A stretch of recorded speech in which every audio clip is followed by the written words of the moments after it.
We are here. We are here. Janet, thank you very much for being here this evening. As always, everybody in here, we thank you for your time. Two most valuable things you have in lifetime: health. You are giving us your time. And yes, Stephen, I know we're late. Give me some grace, man. Bama just lost to Tennessee. I'm grieving over here. My camera is grieving over here. Alabama is winless in the state of Tennessee right now. Mm, Allow me my sadness. mm. Now, I got a question for y'all. I got a confession to make. And I'm not proud to make this confession, but I'm doing it now before a lot of people get in here. How bad is it that I still smoked that cigar that night? Because I picked out a nice cigar and it was a beautiful Saturday evening. I was not letting that thing go to waste.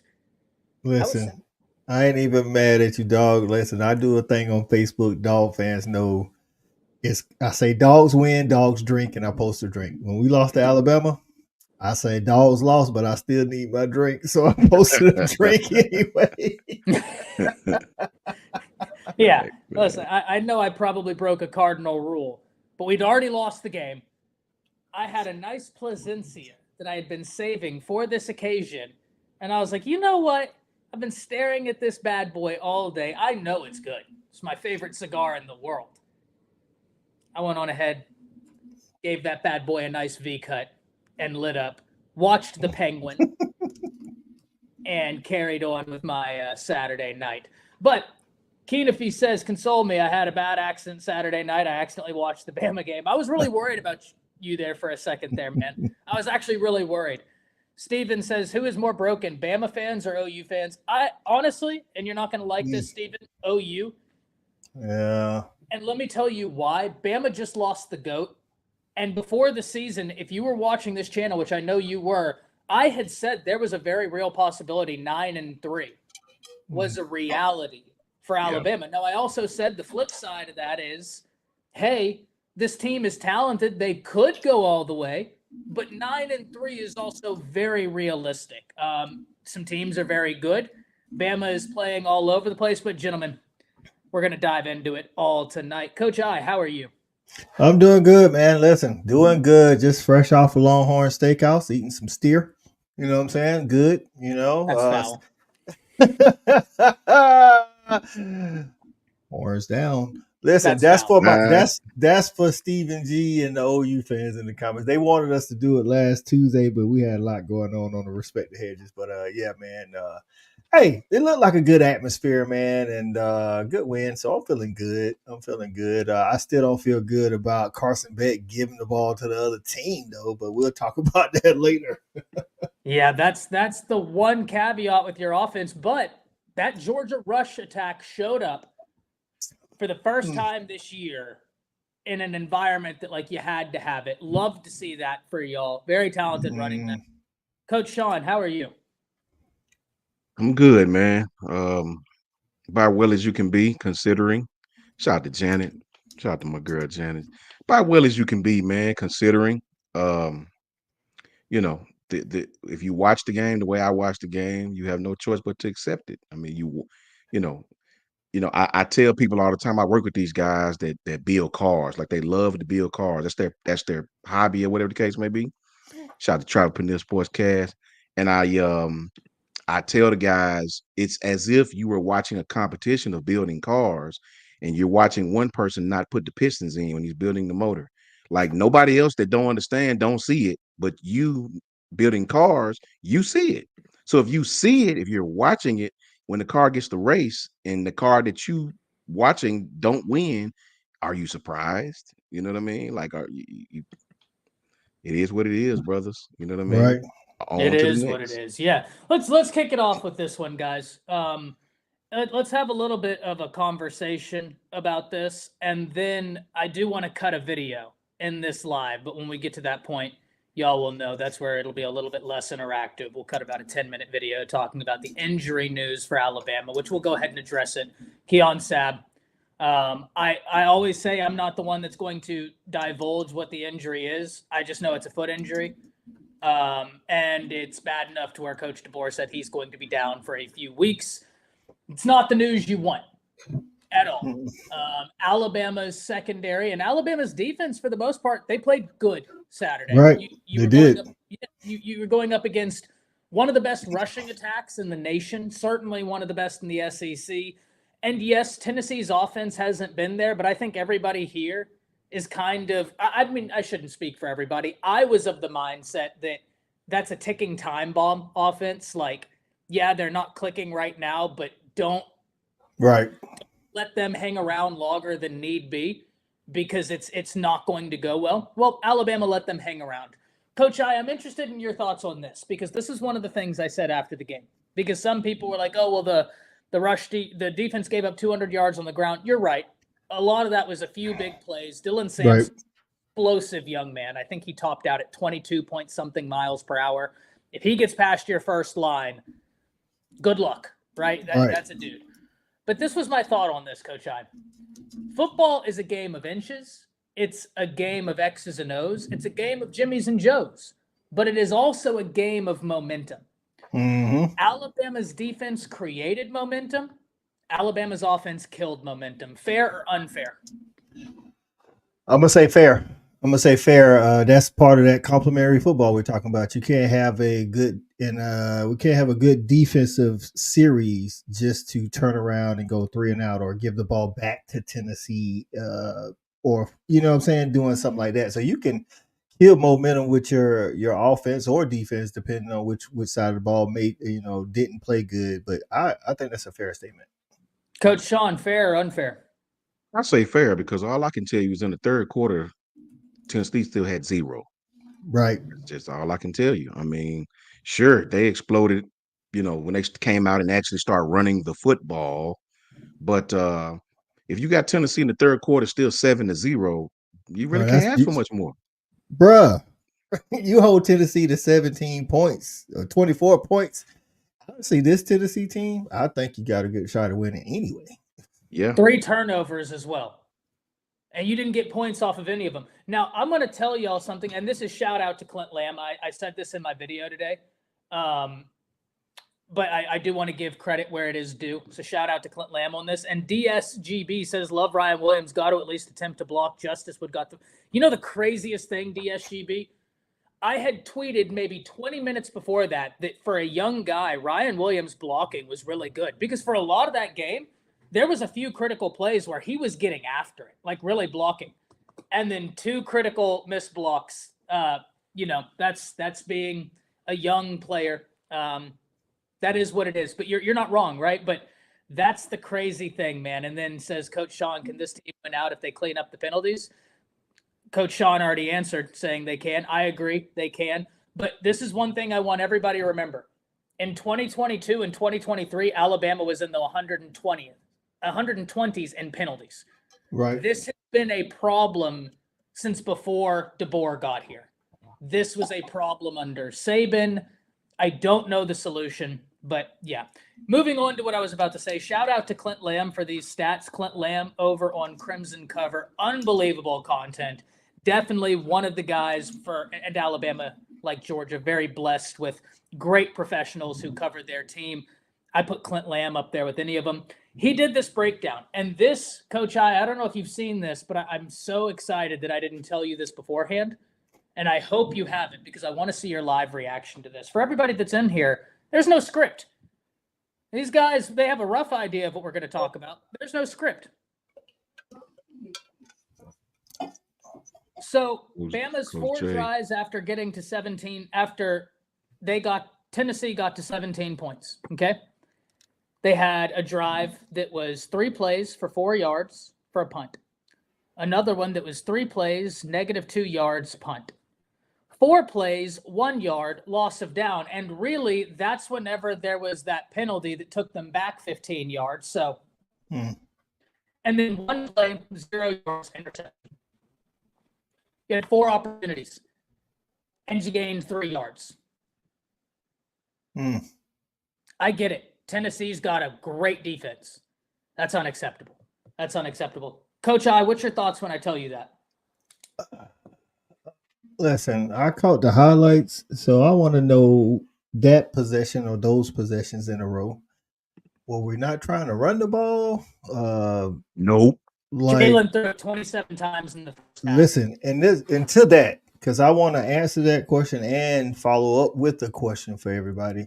Again, Milroe's legs are his strength. I don't care how good Ryan Williams is playing. If Milroe's legs ain't in the game, the offense ain't going to be what the offense can be. And then you say you throw that thing 27 times at the time. I want to know y'all thoughts on Ryan Williams is that dude. I'm not taking it, but the dude had 19 targets, bro. 19 targets. Like, I'm not saying that he shouldn't get targeted a lot, but you got to start spreading the ball out, because if you don't, I'm thinking like other teams know this and they say, okay, well, we'll just bracket this dude. And yeah, you throw it to him 19 times, he catches it 8. Okay, but that means you're shutting down a whole half of the field all the time. And I think with that, plus not running the ball like you are capable of doing, is going to make it look like what it looked like Saturday. And I think the worst part, Jay, is you were coming in here. Did you hear that? What I told you, the breakdown of the drives? Yep, I caught that last bit. Yep. Well, here's the craziest part, and we spoke about this. You're 100% right, Coach I. I think on the interception, and listen, I don't mean to play couch quarterback, but this is just me giving my opinion, all right? Take it for what you will. They threw the fade to Ryan Williams. There was a safety cheating that way. Caleb Odom was on the other side. That young man is 6'5". And it's like, hey, just give him the jump ball, because then it's either incomplete. Like, if you must throw the fade in the red zone, if you must, jump ball. He has a 5-inch advantage on this defensive back. I get it. He's young. He hasn't been in that situation. I don't care. You know how to jump. You're an incredibly gifted player. You are a dude. So, Jay, talk to me about these last 4 drives, and then I want to get your take on this, because you hopped in right after I asked these two gentlemen the question. This has been my takeaway from the game. Football is a game of inches. It's a game of X's and O's. It's a game of Jimmys and Joes, but it is also a game of momentum. Alabama's defense created momentum. Alabama's offense killed it. Is that fair? And then let me know what you're thinking about the game plan from Alabama in the final few drives. No, it is fair. Your defense created 3 turnovers and you got 0 points. Again, if you take a look at a lot of those drives, for the most part, where's your running backs? How are your running backs getting involved in the play? For the most part, you're just you're wearing this quarterback down, man. You're wearing this quarterback down before he can even do the Kentucky Derby race. At some point you may have to put the horse down, like the way that this thing is going, because this is absolutely ridiculous. But no, I mean, for the most part, Nick Sheridan did not put these players in the best possible situations. Now, I will say this: Jalen Milroe missed some wide open looks. Robbie Oots in the flats. For the most part, CJ Dupree, when he was on the field, should have been way more involved in the offensive game plan. Jerry Bernard was open on a couple routes, especially on a corner that he did not see because he was staring down Ryan Williams. Check downs. Yep. No, none of the check downs to the running backs. They were open in the flat, to a point where the linebackers when they were playing man, would sometimes even bail out would bail out the responsibility, because as soon as he saw Merrill wrote again to his right, what the linebackers he's coming down immediately. And so the running back's open in the flat. Jalen Merrill is not staring down somebody else, which is most likely probably Ryan Williams. So we got to put some blame on Jalen Merrill for not playing within structure of this offense. And that's kind of been one of the main points about this offense and about these players is that are they buying into the system? Are they playing? Are they feeling comfortable enough to a point where they can play within structure? Because again, when you don't trust your assignment, that means that you don't trust this coaching staff, that they're putting you in the right situations. You're bailing out on responsibilities. And again, it happens, right? Happened, right? For the most part, happened with my Buffalo Bills and Josh Allen for a couple weeks in a row, where he's bailing out on responsibilities. Just, again, the personnel is bad. The receiving core wasn't bad until we got Amari Cooper. But, Josh, you got to play within structure. And Jalen Milroe did not do that. So we got to put some blame on him. But Nick Sheridan, again, you look at these passing concepts were not really good. Where were the man beaters? Right? Where were the man beaters? why weren't we running the football with it? Again, the interior of the offensive line. Why aren't we running the football? I mean, it's to a point where we're making it look like it's impossible for us to be able to gain that. Then the second half, you wonder why we score a lot of points. How are we scoring points? Well, because we're running the football in between the A and the B gap. Why were we doing that in the first half in the initial game plan? Especially because Jalen Murrow last week knowing how beat up he was. You would think that we would try to take as less amount of pressure as possible. Now, listen, I understand that Jaden Roberts is beat up, but you still got Tyler Booker and Jaden and Brailsford, and the fact that we don't even trust these guys to utilize your running backs and Jam Miller, especially because this was a Jam Miller Daniel Hill game. This wasn't a Justice Haynes game. Even again, I don't even think entirely think that it's fault. This was a game where you need your physical running backs to be put in the game. So again, we're once again in a situation where we don't know how to utilize personnel in the best possible situations, which has been a constant theme since the beginning of the season. But the fact that we threw the ball 27 times, the fact that we were in the goal line and we did not run the football after we picked the first down within the 5 is just a testament to, again, that Nick Sheridan just does not. I'm going to keep saying this until I know people are tired of me saying this, but this is a fact. He doesn't know how to utilize his person. He doesn't know his personnel. Does not know how to put these players in the best possible situations. And the fact that, again, like you talked about, Ty, and Caleb Odom, to a point, you can tell that he was visibly frustrated. Why? Because he's retweeting a bunch of fans that are saying, why wasn't he getting the ball on the fade route? Especially when the corner had inside leverage, looking entirely in the backfield wasn't even looking at Ryan Williams. He was looking at the backfield the entire time pre-snap. And then second of all, that was not a good ball by Milroe. You got to throw it more towards the if you're going to throw that pass, throw it more towards along the boundary. You threw it right in front of the receiver so that he had to try to come back. I mean, that's why. I mean, it was like the easiest pick you ever see. Ryan Williams has to fight on the inside. You got to throw that more alongside the sideline. But I mean, so bad throw, bad decision, but you know what? I wouldn't be surprised at all if Ryan Williams was the number one option, and he saw that it was man-to-man coverage. Probably was the number one option. Hey, Ryan Williams one-on-one with this defender, throw it up to him. We also got to remember, guys, that's a 6'1" corner going against the 5'11" receiver for a jump ball situation. Why do we keep doing this? Why do we keep doing this to ourselves, ladies and gentlemen, where we just can't play in structure? Our coordinators can't understand the personnel, and they just don't know. We both sides, players, coaches, we can't understand the significance of the situation that we're in. This has been the constant theme since week one of it just seems like, and again, I'm not going to bash any players. I'm not going to bash, I should say this. I don't want to bash any players intentionally, but this is almost to a point where I'm starting to question people's football IQ because we just don't understand them. We don't understand the moment. You don't throw a fade route to a 5'11" receiver with a corner that has inside leverage. You don't do that. You try to run the football, or if you're going to throw the fade route, you brought in Caleb Odom is in the game. He doesn't get in the game that much.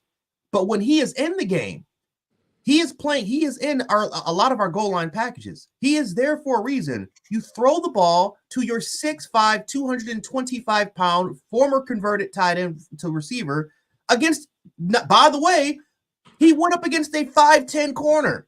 So not only again is he 6'5", but he's going against the smaller defender compared to Ryan Williams, who's going against the 6'1" guy.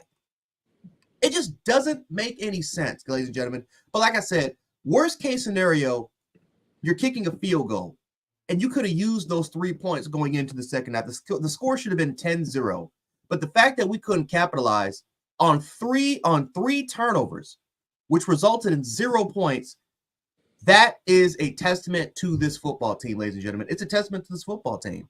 And, it is what it is. It's just inconsistent play. 1 week it's the offense, 1 week is the defense.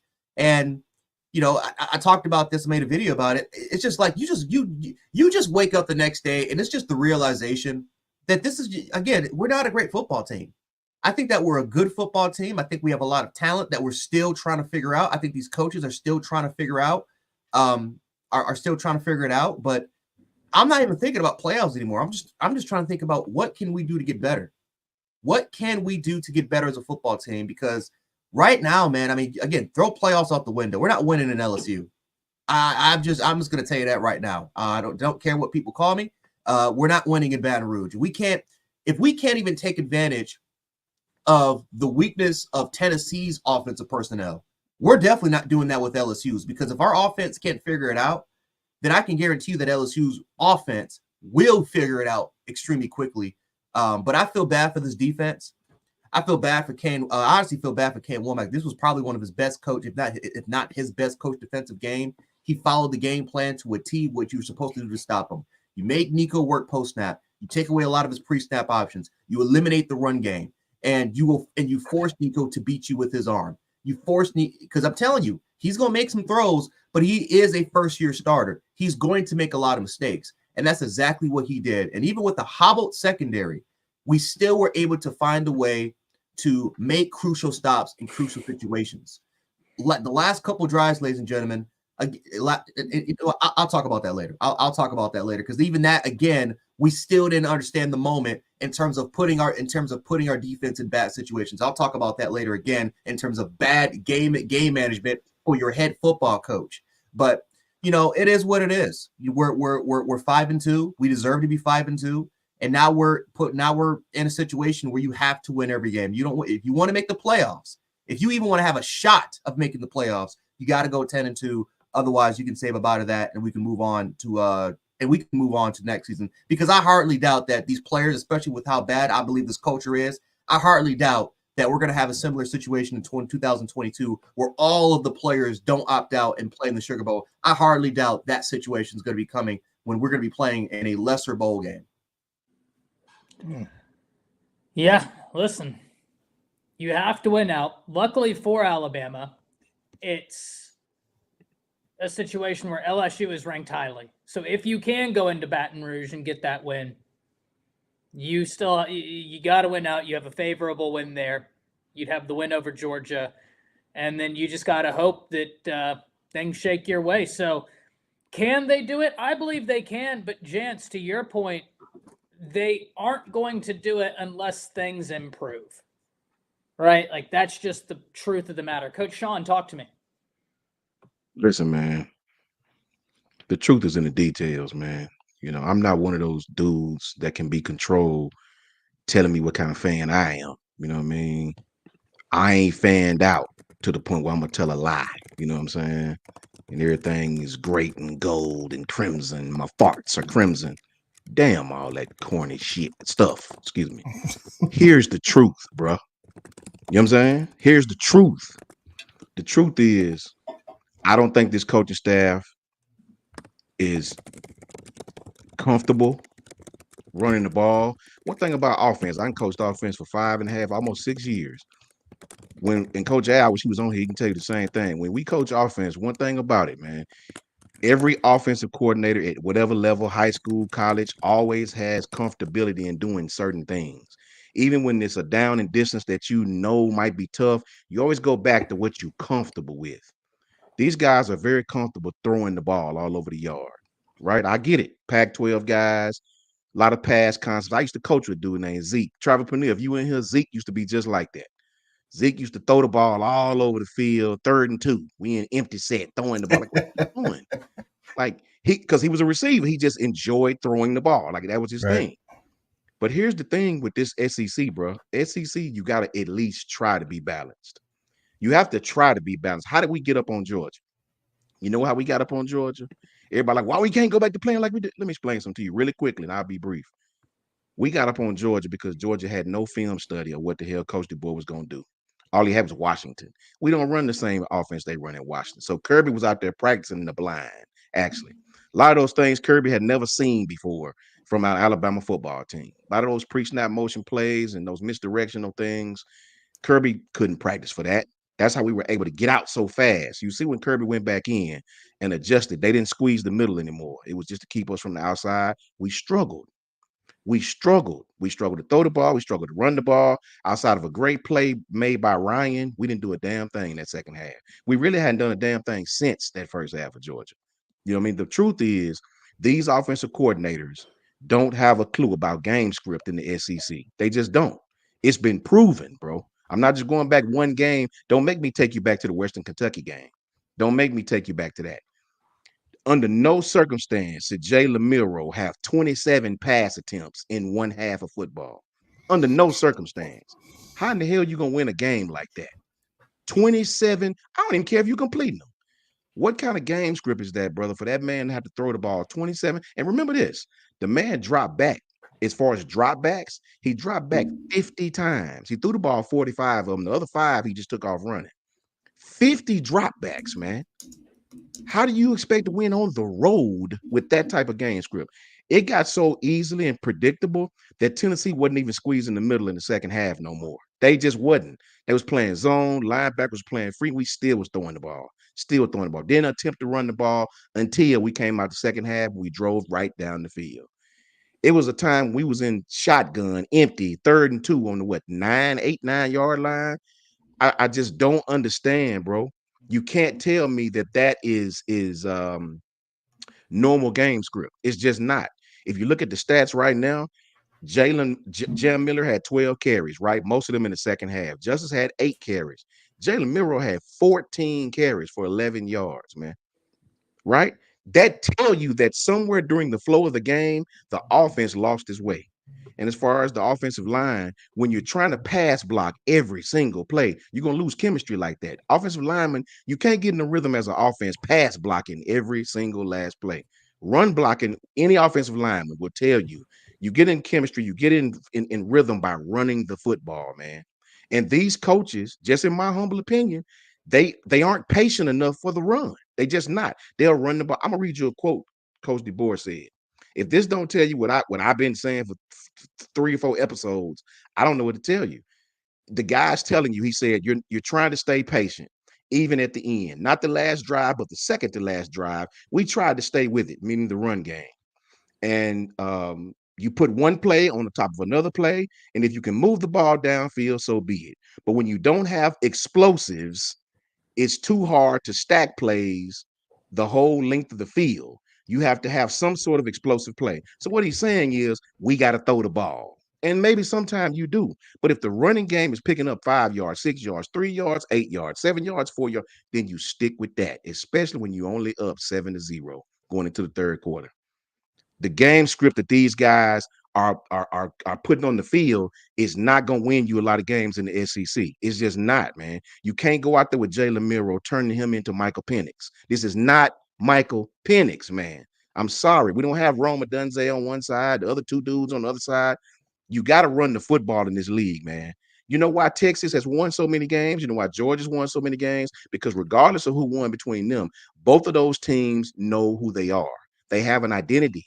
They know what they do well, and they stick to it, right? Georgia played hella well on defense, made it very uncomfortable for Texas, just like Coach Jay said the last episode, made Texas try to do some things that they're not comfortable doing, a la ass kicking, right? These guys have an identity of what their football team is, especially on offense, of what they do. We don't have no identity on defense, on offense. We just don't. We don't have no, we kind of all over the place. Jalen Milroe is when everything go bad, just run Jalen. I promise you, Ty, me, and Al are all in the text message. Kendrick Law caught a great pass on a little play or a reverse or whatever it was. Kendrick Law made a play. I said this. Watch they come back and run RPO with Jalen. Watch, and he'll keep it. I swear to you, that's exactly what they did. He rode him. Jalen kept it, and we lost 3 yards. The offense is predictable as hell. You cannot get mad at the offensive line asking them to pass block for 60-something plays. Like, come on, man. Like, that is going to get you beat by Missouri if you have that game script at home. You have to try to at least establish some type of balance in this football league, right? So for me, just for Coach Shawn, you can put my name on this. It is on the coaches to me, because anytime you have Jalen Milroe throwing the ball damn near 50 times, that tell me that somebody don't know what the hell they're doing, or somebody's not comfortable with the normal game script and the play calling at Alabama. Jalen Milroe ain't even the type of quarterback that need those type of numbers throwing the ball 27 times in one half. That should have been his normal game output 27 times. So that tells me that you would practically, systematically abandoned your run game on the road, which is very not smart. Not smart. 3 and out, 3 and out, 3 and out. How long do you expect the defense to stop these guys? Going into the third quarter, it was 7-0. The defense held them to no points, right? And then Tennessee started running the ball, and the floodgates open. The running game, and I'll end with this: the running game opens up everything, bro. Everything, especially when you playing at home with your fans behind you. Physicality always wins. Go ask Texas about Georgia. Go I ahead, Coach. agree. I agree with Primetime Dog. He said a lot of these OCs are pass happy, and Pass that. Tennessee coming into the game, I think, and just for the season, has had one of the best I'll say front sevens, but particularly that front four at stopping the run. So it's almost like you think DeBoer and staff kind of went into the games like, okay, we're going up against a good front, so let's Right. try to, I guess, use the pass to set up the run. But if like this is my thing, like as you see how the game is going, I feel like if you're supposed to be a top tier OC, and I'm saying this because I'm leading to what my problem was with Georgia's offense. If you're a top tier OC, you should get a feel for the game. Exactly. Tennessee wasn't moving the ball on your defense. So at this point, there's no need to go out there and throw the ball 100 times because, that's shortening. That's not giving your defense the time to rest if you're not getting, so you're not taking any time off the clock. You're not taking any real life time to give your defense the time to rest. And again, like, we talk about these teams being physical and aggressive.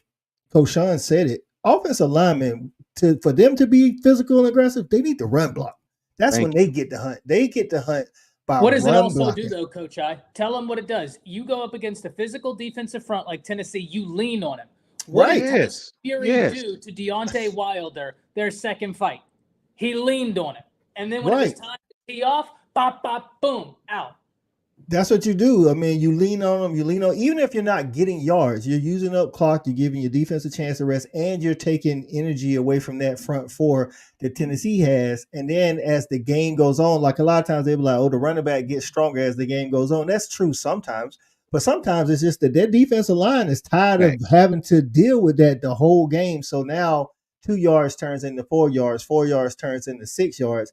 And then Coach Shawn also said, like, he read that quote from DeBoer, said we try to stick with the run game, but you just can't stack those plays on top of each other. You know why? Because most OCs and offensive minds are impatient.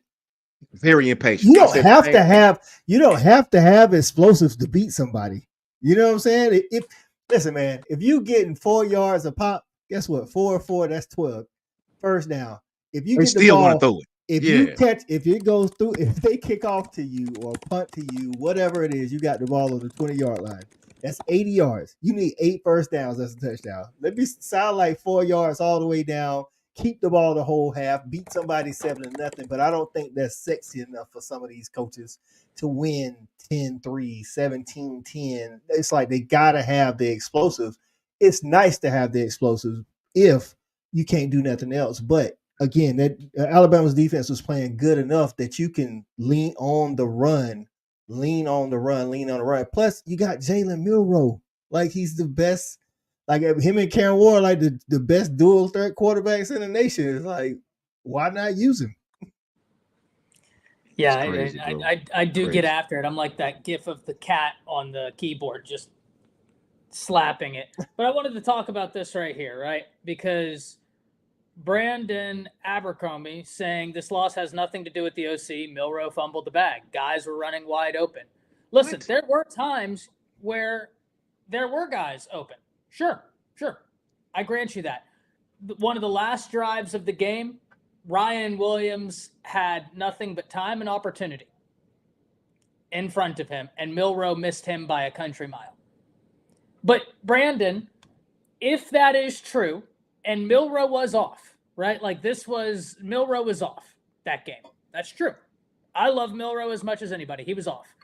That's all the more reason for the offensive coordinator to say, no, we got to rein it back in, run the ball. Or say, hey, go check out Caleb over there.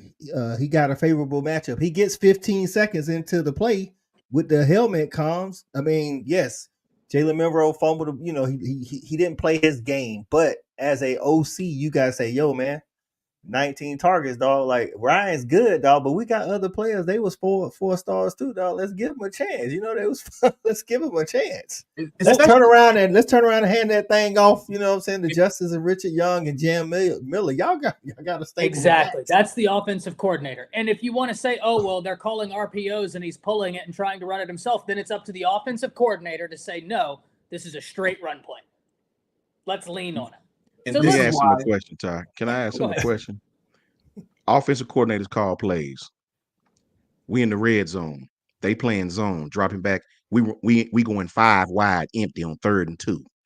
Was that Jalen Milroe's fault? Now Jalen didn't play well. Don't take it as I'm saying he played well. He did not. Exactly. I'm talking strictly schematic play calling. I'm talking about down and distance play calling. Again, it was 3rd and 3. We was on the 30-yard line. We run a play action on 3rd down. Didn't fool nobody. We get stuffed. Because we haven't run. I was just about to say you can't play action fools nobody if you're not running the ball. Thank you. How the hell is that the player's fault? That was our calls coming from up top. That is the OC calling plays. And it frustrated DeBoer. He was frustrated. He don't show it like Coach Saban said, but he was very frustrated. You have to have let me take Ty's word, foundational play calling, man. Foundational play, especially on the road, man, right? You on the 30-yard line. You didn't fool nobody, ran play action, and we lose yards. That wasn't on the players, brother. That's a horrible call for that down and distance. Brandon, I hear you, but you're only making the case further against what I think you're trying to argue, saying this guy's a 3rd-year player. What happened to him?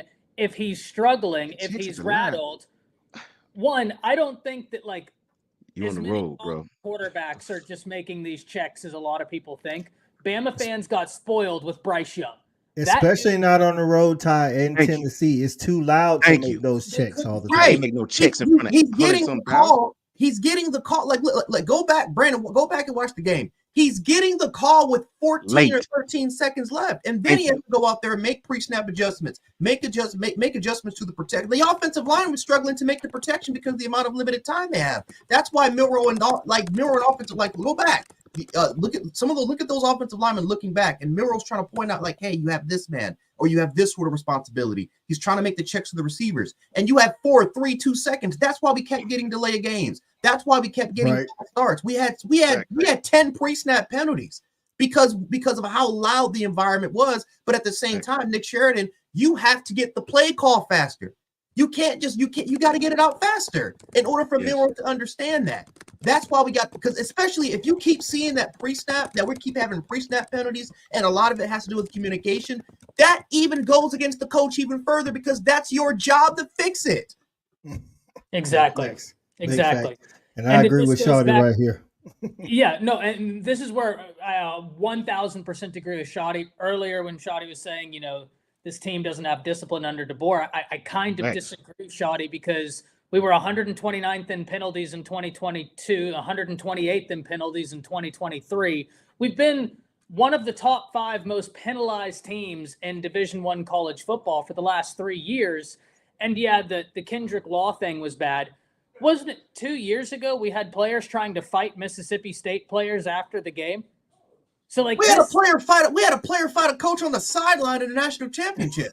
Yeah, this isn't necessarily relegated to DeBoer. There has been an issue at Bama with discipline for the last 3 years. But this is 100% true. This is where I do have a criticism of DeBoer. You got to override him. Like, if it's not making sense. And one of the philosophies of DeBoer when I was researching him is that he is really into letting his guys have autonomy. But at a certain point, that's why you're the guy. Right? That's why you're the guy.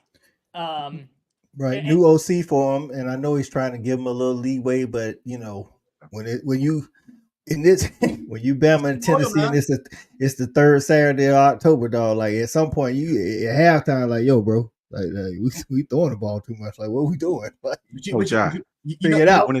Figure it out. 25 or 45, 239 yards, 1 touchdown, one and 2. You know what I mean? I don't know. Right. Yeah. 2 picks. Shawn, you want to know the part that blows my mind the most? Like, yes, DeBoer is a West Coast guy, but if you dive into his offenses, he runs the damn ball a Somebody lot. somebody said that earlier in the chat, and I think he was correct. They had 1,000-yard rusher last year. Dylan Johnson carried it 233 times himself last year for 1,195 yards.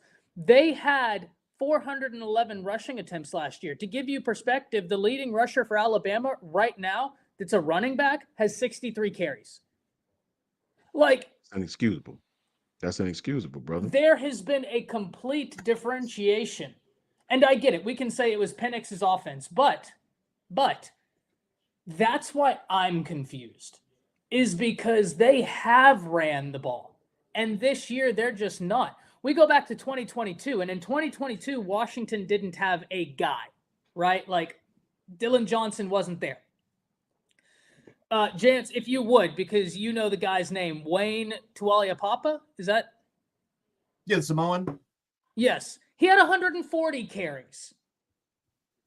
We're not even on pace to get one running back. He had two running backs with over 100 carries.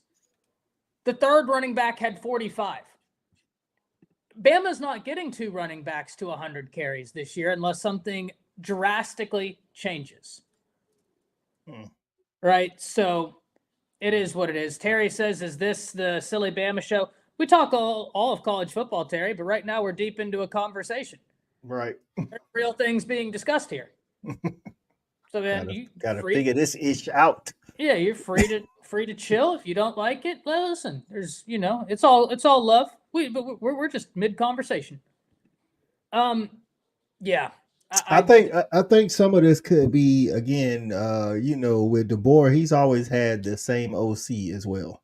So now we got Nick Sheridan again, and this is where it goes back to Shawty's comment about it's falling on DeBoer, not necessarily for the bad play calling or whatever, but I get that you're trying to get his guys lease. You paying him, a handsome fee to be the OC. But in a game like this, when you see stuff, obviously it's not working with the offensive mind that you are. It's kind of like if you go back to that Mississippi State game, we called a bad call, and I know Kirby hit the quarterback for the other team, but it was because he was making a beeline for Schumann to check him on a call that he was making. As long as they've been together, he still's like, you can't do that. And that's where I think the board needs to step in situations like this. He's like, hey, man, we're getting a little pass happy, dog. Like, they're not moving the ball. Let's slow it down. Let's regain ourselves. You know what I'm saying? It's like we out here trying to throw the ball like we, Joe Montana and Jerry Rice. But we got Jalen Milroe, we got the stable of backs, we got this offensive line. Let's settle them down, because obviously that wasn't happening. I mean, we've had plenty of blame to go around. So partially. Yeah. I blame all of them. You can go back and say I said that. Give a damn what you're talking about. I said it. I said it. If you it's a group effort, so everybody can get some blame for the most part. And okay, what team? It's not just Bama. It's just if a one side of the ball or a team as a whole doesn't play good, you can pick. I mean, right now we're focused on the coaches, but I think earlier we talked about Milroe focusing on Ryan Williams and not going to Caleb Odom and things like that. So I think there's enough blame to go around. Yeah, that's why. Listen, I'm kill me, man. One of the biggest Milroe fans you will find.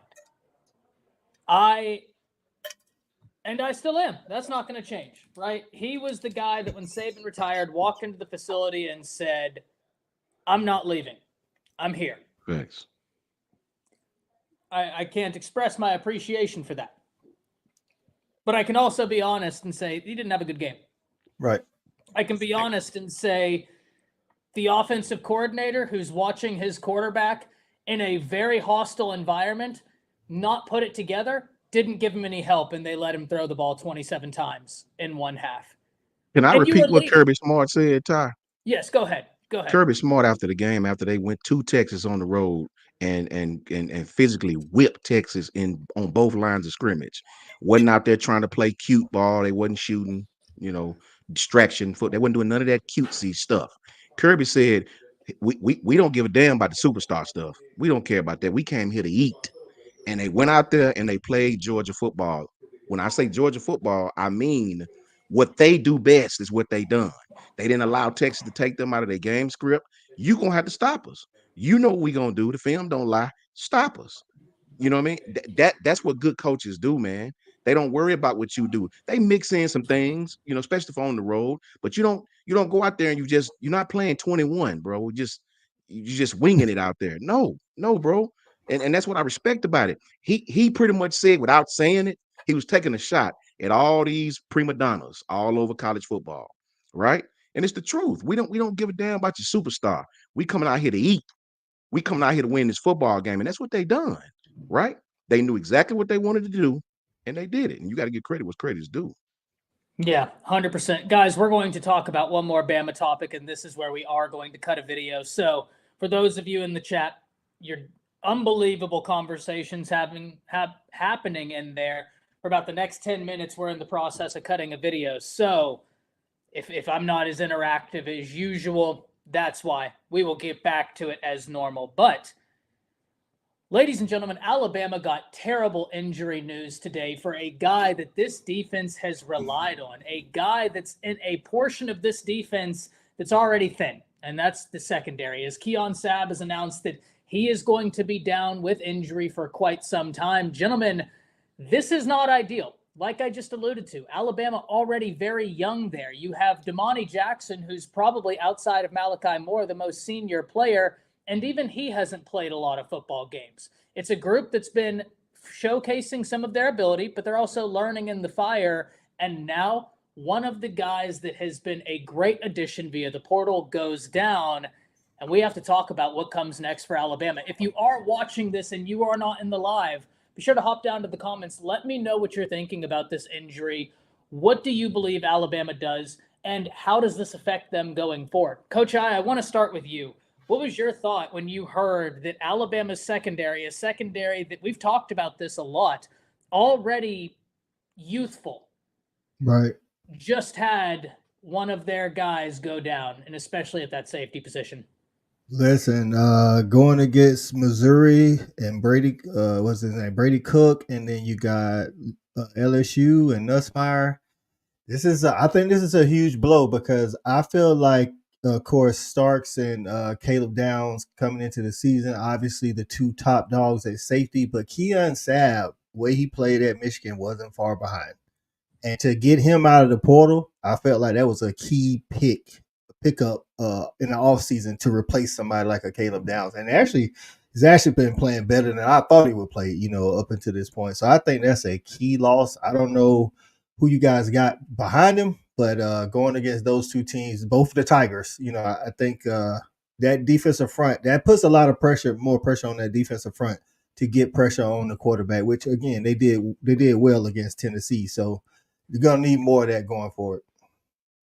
100%. And Jance, as I pass it to you, I do want to give a major shout out to Sabb, because the play where the last play, I believe he was in the game, Tennessee took a deep shot, and it wasn't an inaccurate pass. Their wide receiver laid out for the ball, and the effort that Sabb showed to get down there and break up that pass on an already injured foot, because remember, he appeared on that injury list before the game, and the injury, if I'm not mistaken, worsened during the game.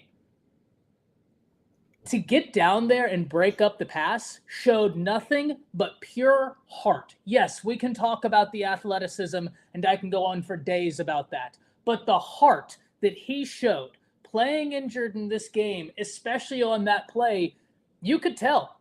This meant a lot to him, and I'm certainly not saying that he's the only one, right? A lot of players are banged up right now, and they're playing with a lot of heart. But what he showed in that play was undeniable. Jance, talk to me about where Alabama goes, right? So he's no longer there. You're about to play some pass-happy attacks that are going to already test the young secondary. What's the name we need to look out for Alabama to step up? You probably need to look for Hubbard, who came in for Sabb last time. I actually thought Hubbard had a really, really good game, stepping up in there and playing his responsibilities, not doing too much, not being his own man. And I thought he had a really, really good job as a backup, did his responsibility. This secondary is already hobbled. You have too many players that are already hurt, and so many of these young guys, like a Red Morgan, like a Xavier Brown, like a Jalen Mbakwe, who had to come in the game, had to come in the game. Like, you got so many young freshmen that are going to come in, and a lot of first year starters that are going to go in and play. Keon Sabb was one of the backbones, especially for the safety position for this team. Like you said, he was already hobbled up anyway, and we made him play we didn't make him play. They probably gave him the decision, and he decided like, no, I'm gonna stick out here and play. So for anybody that's questioning his commitment to play for this team, I think that should show you right there how committed he was to the process. But no, I mean, for the most part, I mean, one of the biggest things about the secondary was miscommunication, right? That's something that we all talked about, was how, can these players get on the same page? Can they pick it up quickly, especially when we get to this point of the schedule? Well, it's already here. It's already here now. We're in the toughest part of our schedule, and you're going against a Missouri team that has two very, very good receivers. LSU has probably one of the best receiving corps in the country, and both coordinators are really, really good. So this is going to be one of those situations where you're going to need these young guys to step up, and you're going to need them to step up pretty quickly, especially going down for the leaders like we've had already. But the good thing is that defensively, the last couple weeks that Alabama has played, they have been better. And the big reason why is because their front seven has ramped up a lot of pressure. We figured out we did a much better job in terms of stopping the run game, not maybe as consistent as you would want it to be, but we did a much better job stopping the run game. And I think that has made it a lot easier for the secondary to play and to get in sync. So we're going to need to continue for the next couple of weeks, despite the injury with Keon Sabb. But I think the good thing is that you already see some positive things when the backups were able to come in and play pretty well. Before Coach Shawn, before you jump in, I think that also puts some more pressure on Nick Sheridan in the offense to run the ball a little bit more, because you got some, again, like Jance just said, secondary already hobbled. Now one of your leaders goes down. It's like, let's keep the ball away from these guys right now. You know what I'm saying? So they don't have as many plays to get exposed. 100%. And Coach Shawn, with that in mind, as I pass it to you, one of the things we talked about all offseason with this secondary is we weren't questioning the talent. And I think that's been very evident. There are some really talented young players in this secondary. The question was always experience. And Hubbard has shown some really great play this year. So I'm very excited for him, very excited to see what he's been able to do. But from an offensive mind, what does this mean for Alabama's defense, specifically Alabama's secondary, and what are your expectations moving forward? They just got to get those guys reps. Shout out to the brother Bear in the chat, man. Shout out to Bear, Inslee High School, Birmingham. They got to, man, they just got to get these guys reps. King Mack, you could definitely tell the young man was sort of lost in coverage a couple of times. You can definitely tell his athletic ability is off the charts, right? He didn't really understand how to play the leverage. He let the dude eat up the cushion on him. Just young, just like you just said, experience is just not there, right? I think you got to get these guys reps. Bray Hubbard actually played well. He was physical in the run game. He obviously was a little more experienced than some of the other younger guys in the pass game. He played good leverage. I mean, I was very happy with Bray Hubbard. I wouldn't be shook if I seen Bray Hubbard out there at all. I seen that kid in A-Day make a lot of plays, right? Bigger kid, a little more physical, a little more physicality in the run game. The King Mack kid, he just got to get the reps. It's just one of those situations where you got to get the kid in there, let him take first team reps. Devontae Smith is beat up. Damani Jackson is beat up. He's not 100% when he runs. You could tell he's still sort of beat up. And this entire secondary outside of Malachi is really, really beat up. Malachi seems to be playing as healthy as possible, but you got to get these guys reps. You got to get these guys reps, man. Repetition is the key.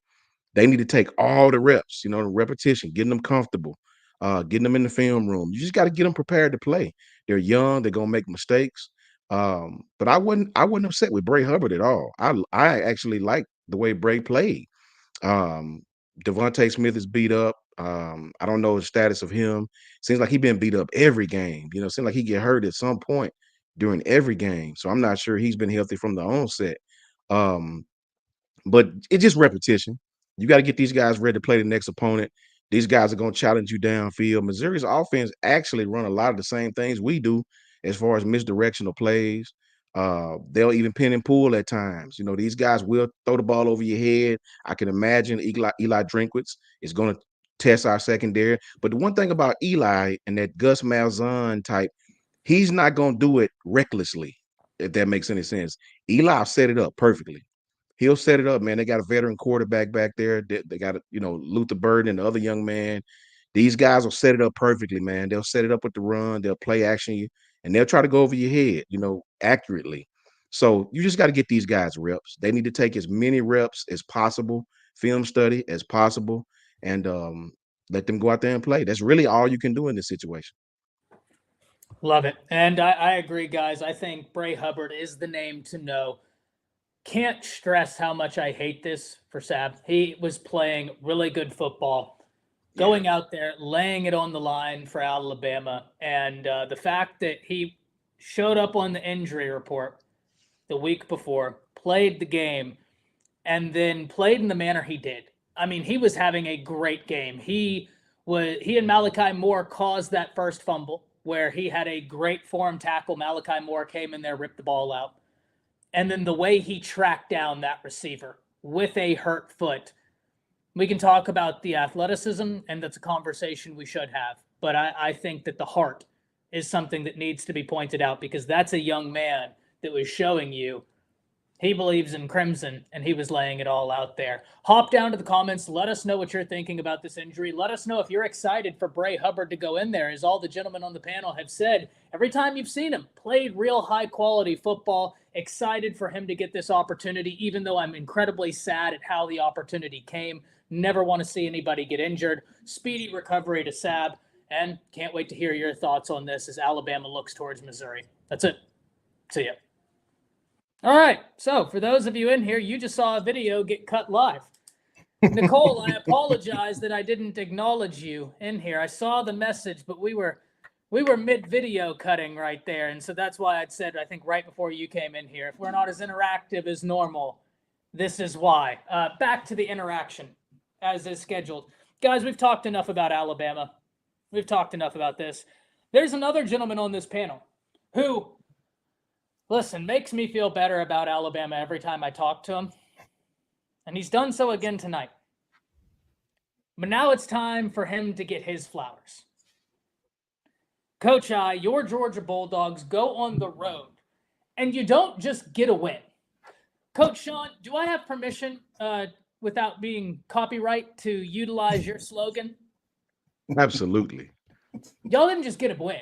You put belt to ass. Facts. That Texas offensive line genuinely may be up for a Joe Moore Award at one point this year. It's good. It It's is. really good. Yeah. Y'all made them look human.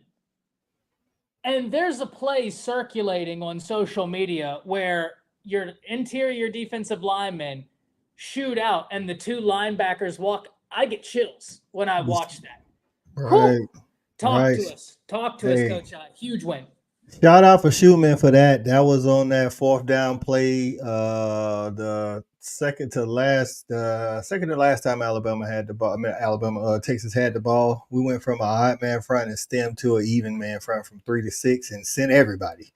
The offensive line really didn't know what was going on, but that was most of the night. They couldn't. I don't think they were ready for the speed of Jalen Walker. And listen, Michael Williams was still not 100%, but he left it all on the field Saturday. And then also what didn't get talked about on the broadcast, but we had guys like Damon Wilson and Gabe Harris, young defensive ends. They was putting a lot of pressure on those quarterbacks too, man. And I think that's what it was. It's like we were more physical, we were faster. I'm gonna be honest. I was watching. I watching Cover 3 podcast, and they said it felt like it was a Georgia home game. It felt like the offensive line for Texas was kind of playing like they were on the road in an environment that they weren't used to. And I mean, listen, man, we can talk about Quinn Ewers not playing good. Of course, I don't think he played great, but when you don't have time to, as soon as you get your back foot planted and somebody's in your face, I don't know what you're supposed to do with all of that. We sacked the guy 7 times, 10 tackles for loss. I don't know how many more pressures. And then shout out to the defensive backs. The defensive backs was out there playing. That interception was crazy. The guy who came off the cover Right, to the flat. right. Beautiful. And he set it up. That was Dalen Everett, man. Dalen Everett takes a lot of stuff from the Dog fans, man. We've even, got on him a little bit on respect the hedges, but Dalen Everett had himself a night Saturday night. I mean, he even set that pick up, man, going, shoulders front, facing the wide receiver, which pretty much tells you you're in man-to-man. And as soon as the wide receiver got about 3 steps, off the line, he just Dalen Everett just started looking at the quarterback and then came off of his man and made the pick. It's almost, again, that could have been a film study. That just could have been a feel for the game. But he had himself a day. Julian Humphrey played pretty good for the most part. We got some targeting penalties, but them boys is bringing the funk out there. It's like the one thing I say under Kirby, and it was the first time in 49 games we've been the betting underdog, and it's don't just outright tell him he ain't the best team in the game. You know what I'm saying? It's one thing to say he might not win, but you just outright all week, all the national pundits is like, oh, if Georgia's lucky, they can beat Texas and that kind of stuff. The boys took that stuff personal, man, especially that defense, and they came out with the dub. I apologize, Coach I knew not what I was doing when I picked Texas to win that game. That's on me. And listen, I'm hard-headed. And what's that old phrase? No, I'm not gonna say it because that's setting up a no moment. So we're gonna fly by that one. But yes. we're not going there. Coach Shawn tried to tell me. He tried, and I said, Coach, I know Georgia's Georgia, right? Kirby's Kirby. I believe Coach J too. Wasn't it Coach J too? Yep. They didn't play anybody. I'm sorry. Right, Jets. Right. The best offense they played was UTSA. That's the best offense they played. So what happened? And then the best defense they play again. They played Michigan. Michigan again. We kept trying to tell people all season this Michigan defense. They're nowhere near the same. They're not the same defense like they were last year, and they have zero passing game. So I mean, this is on me. I chose. No, I'm gonna have to put some responsibility because I still chose Texas to win. I had this game close, but I had Texas winning because I believe in Steve Sarkisian. I believe that Steve Sarkisian against Kirby Smart. Historically, Steve Sarkisian has gotten the better of Kirby Smart. The type of offenses that Georgia tends to struggle with is offenses that Steve Sarkisian can do. But one thing, again, ladies and gentlemen, Quinn Ewers is a pocket passing. He's a pocket passing quarterback, which means that Georgia, you don't have to play quarterback contained. You can send, and no point intended, but you can send the dogs at Quinn. You can send the dogs at Quinn Ewers. You can show, and Ty, I talked about this. You can show disguised looks against Quinn Ewers, confuse the hell out of him. Quinn Ewers will dominate teams pre-snap. He might be the best quarterback pre-snap wise in the country, but he struggles in post-snap situations. He struggles if you can show him different looks, confuse him a little bit. He tends to struggle. He tends to not go through his progressions. He stares down certain receivers. He tries to wait for the play to develop instead of going slightly through his progressions, and he struggled. Not just him, but Arch Manning the exact same way. This is the problem with a Steve Sarkisian offense, despite it being pro style. You have, again, Quinn Ewers, hell of a talent, great arm, but he's not Shador. He's not Cam Ward.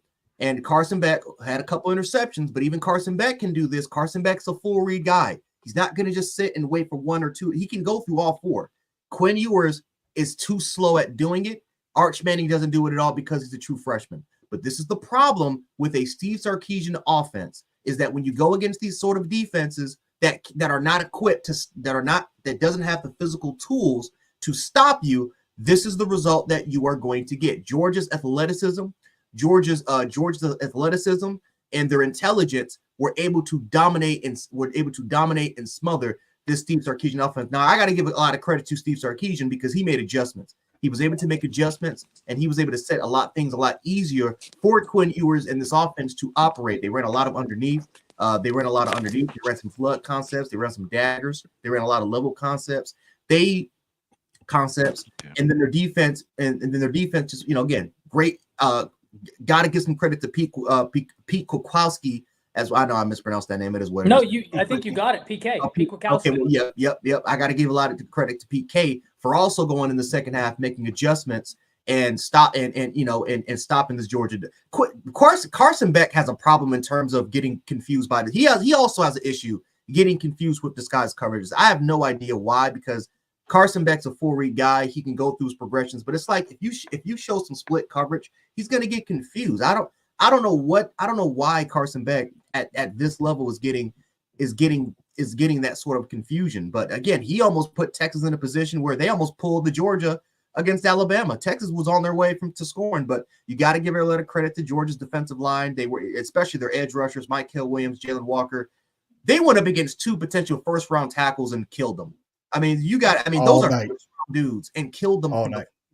All night long. You got to give some credit to the interior, their linebackers and safety play, the speed that those guys were able to have, the speed and the physicality that they had, including those, again, the first one, yes, targeting. The second one, no, that should never been targeting. That's a football play. It is what it is. But even despite that, got to give a lot of credit. They came in there prepared, and this was a welcome to the SEC moment for Texas. This was a welcome to the SEC moment, and they're lucky they don't have the schedule, because I'm telling this right now. Again, they got A&M at the end of the schedule. A&M doesn't have the speed like Georgia, but they do have very similar size, physicality, and close speed compared to Texas. They're lucky they didn't play against Tennessee or South Carolina. They're lucky that they're not going against front sevens like South Carolina, Texas, and Ole Miss. They're lucky that they don't have that on their schedule, because if they did, Texas would be in a lot more trouble. They would be in a lot more trouble. But I've noticed this too, Ty. I've noticed that the Texas fans have disappeared from chat. I don't see the same Texas fans that have kept appearing the last 2 or 3 weeks. I'm noticing that they're not in the chat anymore. I'm looking for my boy Frightening Truth. I haven't seen him. Looking for the rest. I'm actually surprised Truth's not in here. He's usually the one that will that Drewski meme, stand on business. Like, he'll walk it down. Like, I'm just assuming Truth is busy tonight, but you're not wrong. It also helped that we are getting a little bit more healthier. You know what I'm saying? Warren Brenson was able to play a full game. He had a game. He had those plays where you don't see him in the stat sheets, but he's taking up 2 blockers in the middle. Christian Miller had a good game. What's his name? Tyrion Ingram-Dawkins. Like, we were just throwing bodies at him that we haven't been able to do consistently for a full game. We've had guys play here and there, but yeah, man, it was definitely the dog defense that the Dog Nation has been looking for all season. They came out with something to prove. I hope they keep that same chip on their shoulder the rest of the time. But the offense, listen, man, y'all gonna have to tune in tomorrow to respect the hedges, man. I got a lot to say about that offense, and it ain't just Carson Beck either. Y'all found a running game, though. Yes, but just tell me this, okay? Just to give you one scenario, we're up 30-15, fourth quarter, 10 minutes and 37 seconds left. We come out, we throw the ball 3 straight times. Now, granted, on second down, Carson threw a beautiful ball to London Humphreys. He's trying to run before he catches it, drops the ball. It would have been a first down. But my point is, we come out, throw the ball 3 straight times. We only take up 30 seconds off of the game clock. Next year. Come on, bro. Like, ETN is averaging 5-6 yards per carry. It's not like he was breaking off a 50-yard run and then, 10 1-yard carries. He was literally eating these guys up for 4 or 5, 6 yards. I'm like, if somebody said it earlier, it's like some of these OCs, man, it's like they get pass happy. I'm like, yo, bro, this used to be us. Get up 2 touchdowns. And we used to, as Georgia fans, kind of be mad. Like, Kirby, get up 2 touchdowns. Then try to salt the game away. I'm like, now's the time to salt the game away. We're actually running the ball really well tonight. So, Coach, all right. Yeah. Answer this for me. And I was scratching my head. Because there's no bigger fan of Kirby than Al Sanders. I mean, and he's the dude. Me too. Okay? All right? I mean, all facts. But you had the momentum. Why the onside kick? So, Kirby explained this in the post game. We all said the same thing as fans. Now, I don't know if it's true, but this is how Kirby explains it. He said it wasn't an onside kick. He said, so we normally have 2 kickers, a field goal kicker and a kickoff kicker. This year, it's both. He's the one and the same. He said that our kicker misjudged it or whatever. It didn't hit the ball right and it came off his foot wrong. He said it wasn't supposed to be a squib. None of that, but it looked like a squib to me. But looked like that's what Kirby is. That's what Kirby said. It came off of his foot wrong. That wasn't a play. And again, it kind of changed the momentum of the game, And, right. And right, gave us some good field. Gave us some good field position. So there's a couple of calls that I just Like I don't mind at the end, because of how our defense was playing, I didn't mind going for it on 4th and 1 on our own 39 or 40, whatever it was. I do have a problem being in shotgun. I do have a problem being in shotgun. Right. Yeah. Like Yeah. I don't if it's short yardage, we 2 yards or less, we should ever be nobody. Not just Georgia, like nobody should ever be in shotgun try because by the time the ball gets back there, they're 5 yards deep. By the time the ball gets back there, the offensive line has already had to block for a second and a half. Like if you just we need you to get a running start and be coming downhill already. So I just wish we would have been up under center for that one. So yeah. I want people to say, Yeah. I want people to think about this. And shout out to my brother, Coach Al, man. Shout out to Coach Al for Y'all sure. tried to tell me, Coach Al. Y'all tried to tell me. I want you to think about this, man. Not Quinn, but Carson Beck. If I'm not mistaken, Coach Al, I think he threw 2-3 picks. 3. He threw 3, 2 in the And first quarter, 2 in the first and quarter, no touchdowns, right? none, and we still beat them. So I want people to understand on the road at an offensive juggernaut like Texas, who can score option routes, all these different pass concepts implemented in what Sark does, and still dominate them dudes like that, man. That at that point, that's great coaching. That's a coach that understands the flow of the game. That's personnel who take it personal. That's guys. That's a personal hunger inside a player that take it personal, and that's a team concept that say, listen, we're not letting them dudes score, man. That's more than just a luck thing, bro. When you play like that on the road at a place like Texas, at a place that was hungry to get Georgia to come down there, they packed that house. Game day was there. They had everything on their side, and they dominated those guys. They dominated those guys, man. And you got to give respect to that. And as a Bama fan, I yearn for that for my defense. I yearn for that type of explosion, that type of personal hunger. Coach Al, you know what I mean? That personal hunger. Like, right.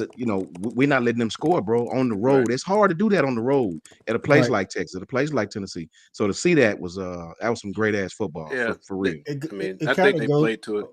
Go ahead, Coach. No, I think Georgia players they played to the standard. 100%. Right, finally. The defense, anyway. Yeah, the defense. Yeah, and Kubelik, Cole Kubelik, he does a money thing, and he did some points and stuff, and we would, Coach Shawn and Coach Ty, we were chatting again. It's the physicality that Georgia played with, on both sides of the ball for 4 quarters, sustained. Yes. I mean, when you hit the guy in the mouth across, it's just boom, boom, boom, boom, boom. He either go. He's gonna wear down and cave. Yeah. Okay. And that's where you win the game. It's lost right there. 100%. I don't care if you're playing 5-year-old to pro game. Because the point, Patrick Mahomes didn't have a good game yesterday. On the road, threw 2 picks, and they still won. You can overcome it if you're playing complimentary football. Okay. 100%. And Georgia played complimentary football. And going back to what Ty said earlier, he asked us, can your offense kill your momentum when your defense is playing good, referring to Bama? I think as bad as Carson played and some of the receivers dropping ball, when we did get a turnover from Texas, we actually turned it into some points. So when they, if they punt it to us, then it was like, we can't do nothing until the 4th quarter. And then Carson actually made the throws that Carson makes. And then now you're scratching your head. You're like, yo, bro, what has been all game? But also you had wide receivers catching passes that they wasn't catching earlier. I think that's one of the biggest things in some of these games on Saturday. I saw it in the Alabama game where Alabama's defense playing lights out, gets turnover, and then the offense doesn't turn it into points. Watching the South Carolina Oklahoma game, I know South Carolina made the big splash, but Oklahoma was getting turnovers, but the offense couldn't turn it into points. Like Georgia did a good job of the 175 passing yards that Carson did have. You know what I'm saying? They did a good job. But when we got a turnover, we turned it into points. So. Well, Georgia also made Texas one-dimensional. If you look at the stats for Texas, they look just like our stats. Facts. And We you talked know about that earlier. something, They we didn't other than when we was pressuring, we didn't keep a lot of people in the box either. It's That's what almost I'm like saying. Yeah, Kirby right. say because Texas is known to try to take the top off. You know what I'm saying? They That's known right. those inside posts, those skinny Yeah. post seam routes, and Kirby almost was like, yeah, none of that, bro. You're just gonna have to 6 yard us all the way down the field. You know what I'm That's saying? right. And if you run the ball, you can run the ball, and then that they couldn't even do outside of like one run. I think that 23 had blue. Hmm. It was slim pickings for that running game, man. Yeah, Kirby, if he could play 2-man all day, you don't stand a chance. And that's Kirby. That's his Yeah. base. He gonna play 2-man all day and force you, and you got to force him to get out of it. Sark is good enough because he knows 2-man concepts because he coached with Nick, and Yeah. so you saw Georgia in some single high stuff and still doing some matching stuff, but the pressure up front that they were getting, they were gap sound 100%. Oh, Texas couldn't 100%. Texas couldn't run the ball, so they were locked in, and not for one half, but for 4 quarters. Because I think Yes. Texas had 27 yards rushing. Ewers 29, yeah. threw the ball for 47 times, kind of like our stats. He had 2 Yep. picks. So Georgia made Texas one-dimensional. Tennessee made us one-dimensional, and I think some of that was by choice, self-inflicted. Self-inflicted. And something I didn't know about Ewers until Saturday is Ewers doesn't throw well on the run. No, he's not a pressure No, he guy, doesn't. man. He does. But that's never his strength. His strength See, is I didn't never even know on that. the run. Yeah. He is a pocket passing quarterback that's phenomenal in pre-snap. But when you take away his pre-snap reads and you make him work, That's right. he's not great. That's right. Right. right. I That's mean, right. like he's bad on the run. Like Carson Yeah. ain't like Vic or nothing, but at least he can roll out and still throw a dart. You know what I'm saying? I'm like, Ewers is terrible on the run. Like he was throwing like 3-4 yards short when he had to get out the pocket. Yeah. I think his draft stock kind of dropped some in that game because, against elite competition, you got to stand in there and make a throw, man. And you got to do that. You got to beat the rush with your eyes and with your arm and still take the hit because somebody's going to come free. The scheme is just going to dictate that to you, and you got to account for him and then get rid of the ball and take the hit. Right. Yeah, so I just think Georgia had just played outstanding, man. I was texting my boys over here in Georgia because I live in the ATL area, Coach. I have a lot of friends who are UGA guys, and I'm giving them big kudos, man, big ups, because I always told them over the years I absolutely love the way Georgia plays football, defense, physicality. That's gonna win every game most of the time. That's a fact. Yeah, because nobody wants to do that for 4 quarters. Like, No, you don't deal with that. you looking across the line, like, take a break, bro. Like, Man, take a break. please. Y'all Man, up 20. Take a break. man, Yeah. that's And it'll make your coach rethink things. If you look at Sark was so he was like a fish out of water. Oh man. When he couldn't run the ball, he was like a fish out of water, man. Them guys couldn't run the ball. He started trying to throw the ball over the middle.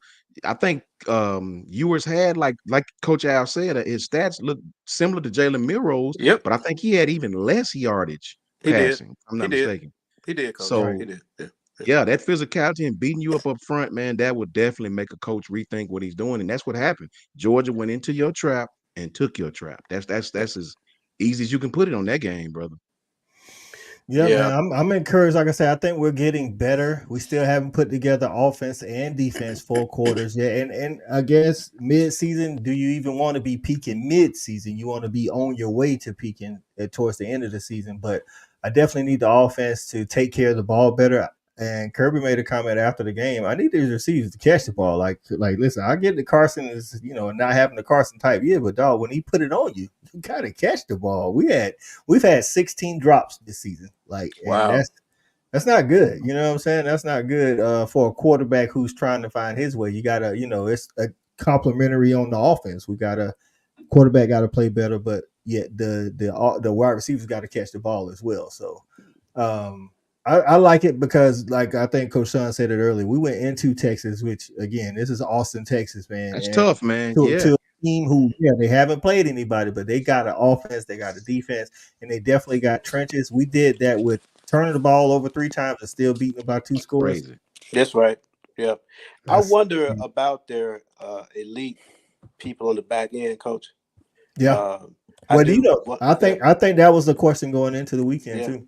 yeah. Only because the reason I say that is because Georgia has good personnel, but they kind of like us. They don't have those one or two guys that can create separation in the No, passing game. When you need it. Okay, and so I was telling the guys over here that I know in where I live is that Georgia really had to come out the way they did, slinging it around the field, chucking it around the field, just to show Texas a different look. Hopefully, get Carson in a rhythm, get him some rhythm throws early, get his confidence. Getting the guys involved in the game, in the passing game, to say, hey, okay, overcome your nerves. Let's go. Let's play ball. We're gonna run the whole book at them. And but Carson got a little, you know, he made some untimely throws, should I say? But the defense picked you up, and right. and kept his head in the game, and they kept fighting. And they had Sark frustrated in the first Yes, quarter, and he was that's a off his fact. script in the first quarter, man. So Hmm. you And they saw was that. physical with the DBs. I They mean, was with the physical. wide receivers. Yeah, Them yeah, DBs was they was physical with them receivers, man. They yeah. was in them all night long. That's my Right. man. One of the staples from Nick Saban defense, the Kirby Smart defense is even if you catch it, you don't get no yak. And That's up right. until this point, we even against Mississippi State, we gave up some yak. You know what I'm saying? And Right. Saturday night was no yak, dog. You either catch it and get down, or you miss the ball. Like it Yeah, was like Yeah. we was on them. yeah. No Diddy. They were You know what locked I'm saying? in, man. As soon as they caught the ball. You know Hey, something that I like about Georgia's defense outside of the schematics and how they play on third down? For me, them dudes don't miss a lot of tackles a lot, man. If they do, you can see them mad at themselves. Them dudes don't miss a lot of tackles. We miss a lot of tackles, man. We do. I don't know what that is, man. That I've noticed that we miss a ton of tackles. Yeah, we I don't went through think a we're coming 2 game stretch. downhill. We went through a 2 game stretch. You right, Coach Sean. We went through a 2 game stretch where I was like, bro, we can't get nobody on the ground, dog. Like what's going on? Like, but Saturday night it was nobody getting loose, you know. No. So, Hey, Coach Shawn, Ty, can I digress for a minute? Of course. Yeah, one of the things, going back to Bama, one of the things, Coach, is this: Alex Grubbs was a run game coordinator, and Coach Shep was the passing game coordinator at Washington, and Right. Alex Grubbs was also the O-line coach. So that if there's any adjustments in the run game, he's making those adjustments. Coach Cap got to Bama in January, and he didn't know the offense and the personnel. Okay, the personnel that we had, they were built for inside zone and duo. That's Reese ran that a ton last year. Okay, now we come in and we're trying to implement a movement system with guys who had to lose weight. They're not real twitchy kind of guys, so they kind of mismatch for what we want to do. And then you got an offensive line coach still learning the scheme. mm, So to me, in-game adjustments like this, Coach, and Coach Shawn, we talk about this. Yeah. When guys are full of flow, they playing you for full flow. They overrunning everything and forcing you to the edge, right? So you got to come with a Right. counter game, okay? You got to come and get a counter game to get them backers to stop for a minute, so that they can, then you got them. Then you go Hesitate. to Yeah. your full flow game, right? But for what we got to do, we got okay. We can't be running all of this outside zone stuff, all this movement, pulling the tackles, from the backside all the way around it. Lots of time when Milrose's running the game, running the ball He on beating the that tackle. keeper, he's beating the Yeah. guard and tackle. So Yeah. guess what, Coach? You know what I'm gonna do? This is what I'm gonna do. If I'm gonna do that, okay. Instead of the tight end blocking down, I'm gonna base that 5 technique with my tackle. The tackle. Yeah. You see what I'm Yeah. saying? So what happens is when Tennessee saw that, their 5 technique was just blowing that up, and the tight end couldn't wash him down far enough because he was killing the pullers. He was knocking them off, and Milrose out there naked. So to Yeah. me, schematically, that's something that Coach Cap got to see and say, hey, Coach, when we call that, he get his guys over there. Say when we run that empty set, we running power. Okay, Proctor, you got to base this guy, and then 81, you got an arc. Okay, in the backside tackle, you sit your ass at home and we'll pull the guard. We're gonna change it up a little bit so we can get Instead of another bringing it low. gap. It is right. Yeah. So we get the arc on the gap and catch that guy coming across, and now the puller comes in. So he's now the rapper. You see, so it'll work because Milroe's gonna be out. He's out the gate.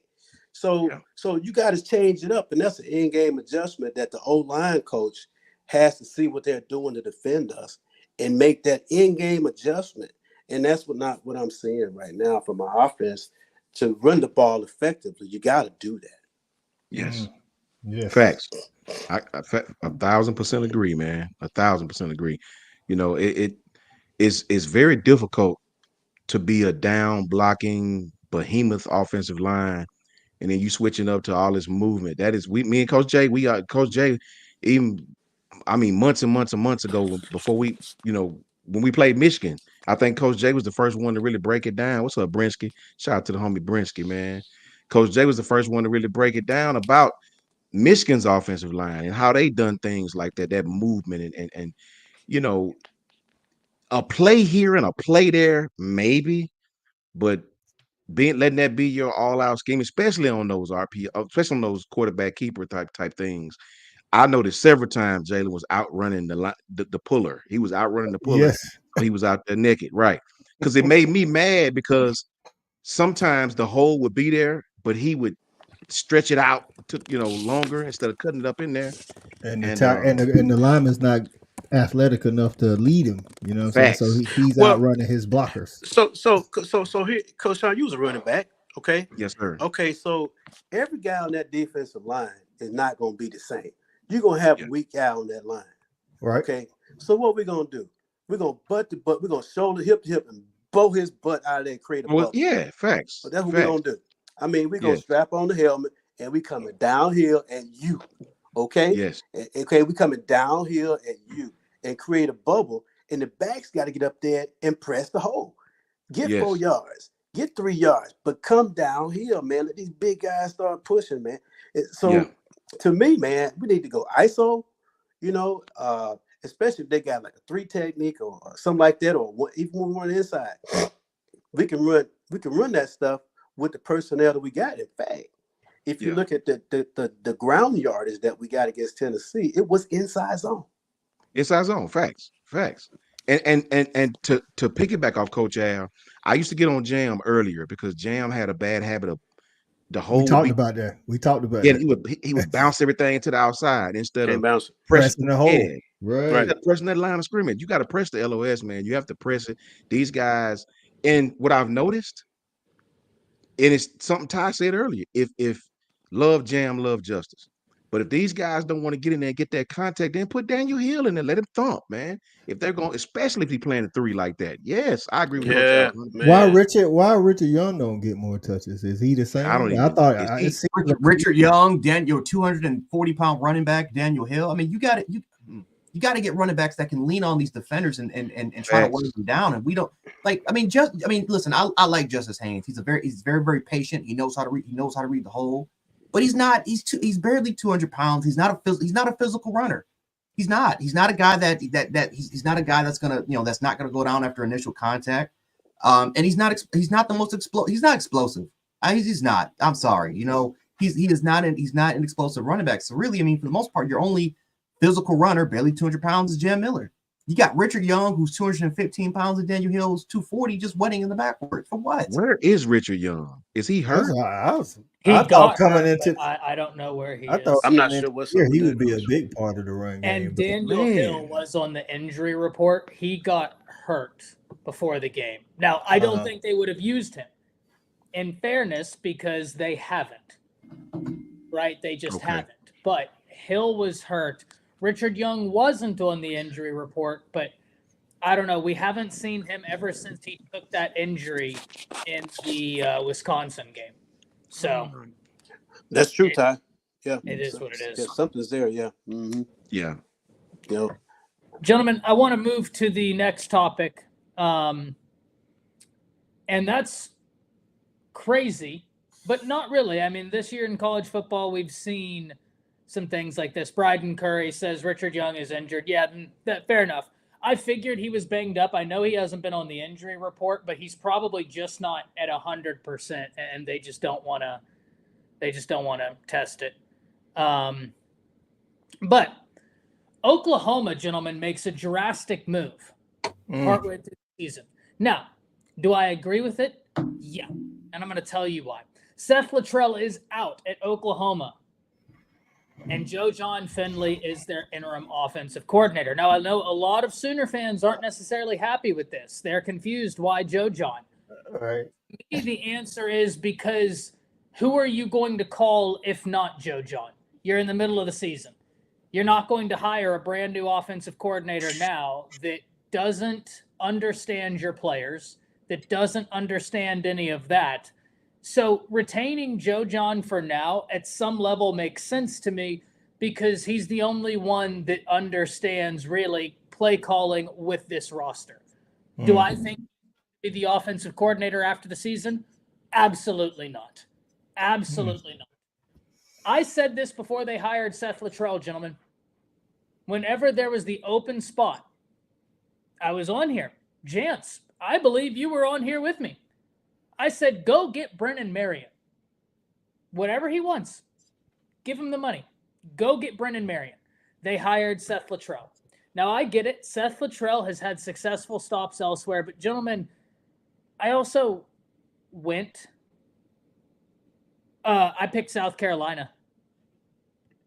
Stat guy. We talked about this, Coach Shawn and I, before that game. I picked South Carolina to win that game.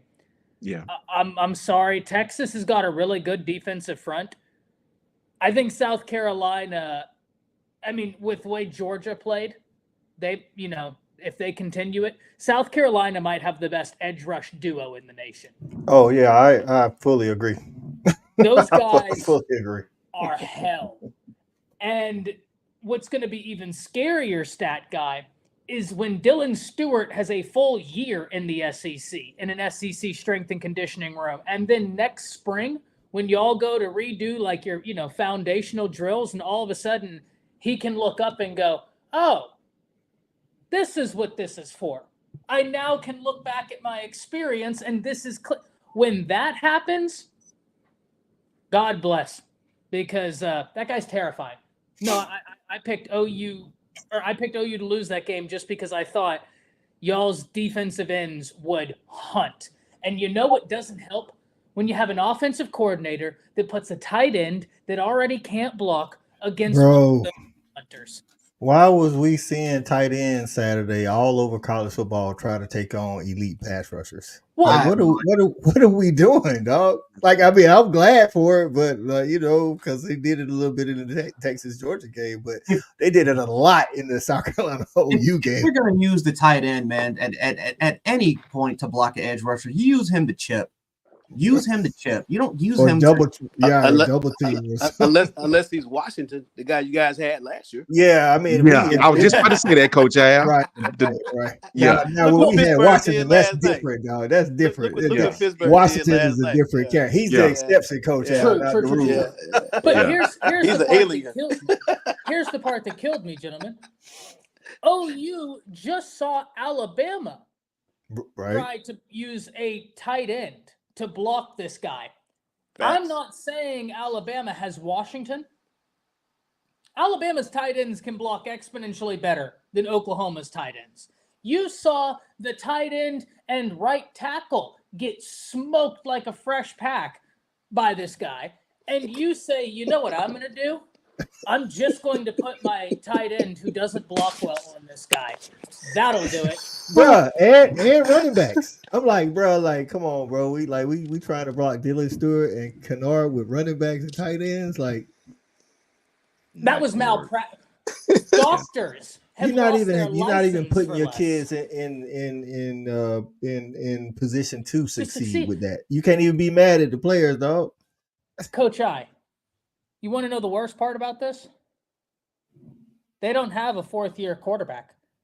You got a true freshman quarterback back there, and you literally had a hungry wolf sitting there, and you might as well have tied a stake around his neck and said, "There you go, kid. Go play with the doggy." Oh yeah, that didn't work. Talk about hunting. Like them boys, that front was hunting early in the morning too, at 12 o'clock. Like that's That was as malpractice. as a player, sometimes them early games you got to get a little bit before you get going. Nah, they came out from the door hunting. You see me quote that Kendrick line, got smoked like that fresh pack of Zaw. Yeah, that's You what know what I'm happened saying? out there. Hey, I That's love what that happened. line, Shout out to Ty. I Janet. love that line. That's what crazy. happened. And what's crazy is, like two of the first three turnovers went for scores, and the offense didn't even have to come on the field. When the offense actually had to drive the field, OU's defense was able to hold up, but then the offense, but that offense is garbage, bro. You know what, brother? OU got to get more athletic in their front five. They got some young talent. They got to get more athletic though if they're gonna run that type of offense, man. They got to get more athletic, man. I mean, on both sides of the line of scrimmage. You know what I mean? Especially on the offense, man. They got to Yeah, get the type of offensive lineman that they, if that's what they're going to do, if that's their future, they got to get better on the lines of scrimmage, man. Because I see too many times, even on their defensive side of the ball, the defensive front, their defense is outstanding. I love their defense, but even late in games, man, and I get it. I understand offense 3 and out, probably punted more than anybody in college football this year. But I do believe Oklahoma need to really, really, really get a few more. They got a piece this year with the young man they just got. I forgot his name. I know we got one young offensive line. Well, the Hayward guy, they got one of the guys, and I think Tennessee got another one. They yeah. got to really, really, really bolster their lines of scrimmage. That's what Texas has been doing for the last couple of years. They got to bolster their offensive defensive lines to really be successful in this league long term, I believe.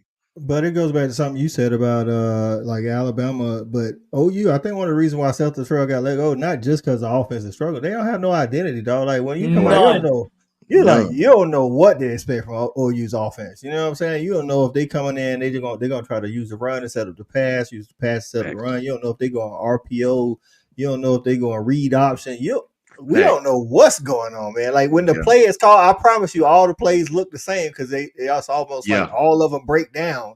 And it's like what was the play? It's like you can't even get a feel for what it is. And I don't know if Seth Luttrell ever had a feel for what he wanted to do. I don't know. They went from, this sort of like air raid that they had been running or whatever. And I guess he was trying to do that with a little bit of something else. And it's like, dude, if it's gonna look this bad, just come in and run whatever you want to run, but stick to it. Don't be trying to mix concepts and things of that nature. Do what you know. I don't know At if this he knows point, a lot, but they may have to run whatever their personnel will allow them to with all these injuries they got. Like, I don't even know. I'm not in their locker room, of course, but at this point, they may have to cut and snip just to be successful with what they have. I mean, you might do some type of remixing or like I don't know, but those guys have hella injuries. I know that for a fact, and I don't know where I'm they with go you from on that. here. And I don't think they've called a lot to help their personnel, to be honest with Exactly. you. Like I'm Okay. watching the Zero game. creativity. And I haven't watched every snap, but I don't see a lot of screen plays called. I'm like, you got young receivers, you got a young quarterback. Get the ball out of his hand, get the ball in their hands, and if they athletic, let them try to make some plays or something. I don't know. I don't think they committed to the run like they need to be committed to the run to help a young quarterback, help a offensive line who's had injuries, who's not blocking well at all. Yep. I don't know, man. Yeah, coach, you got to simplify your scheme up front, man, Right. Yeah. and let guys play fast and come down here. That's why I was saying with us, this pin and pull stuff. Yeah, if you're trying to run to the 5 hole, the 7 hole, whatever the case may be, you don't have to pull guys.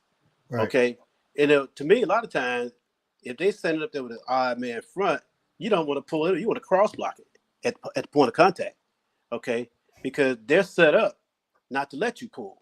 Right. You see, so in an odd front. So lots of times you got to change up what you do to get this. The running back got the same landmark.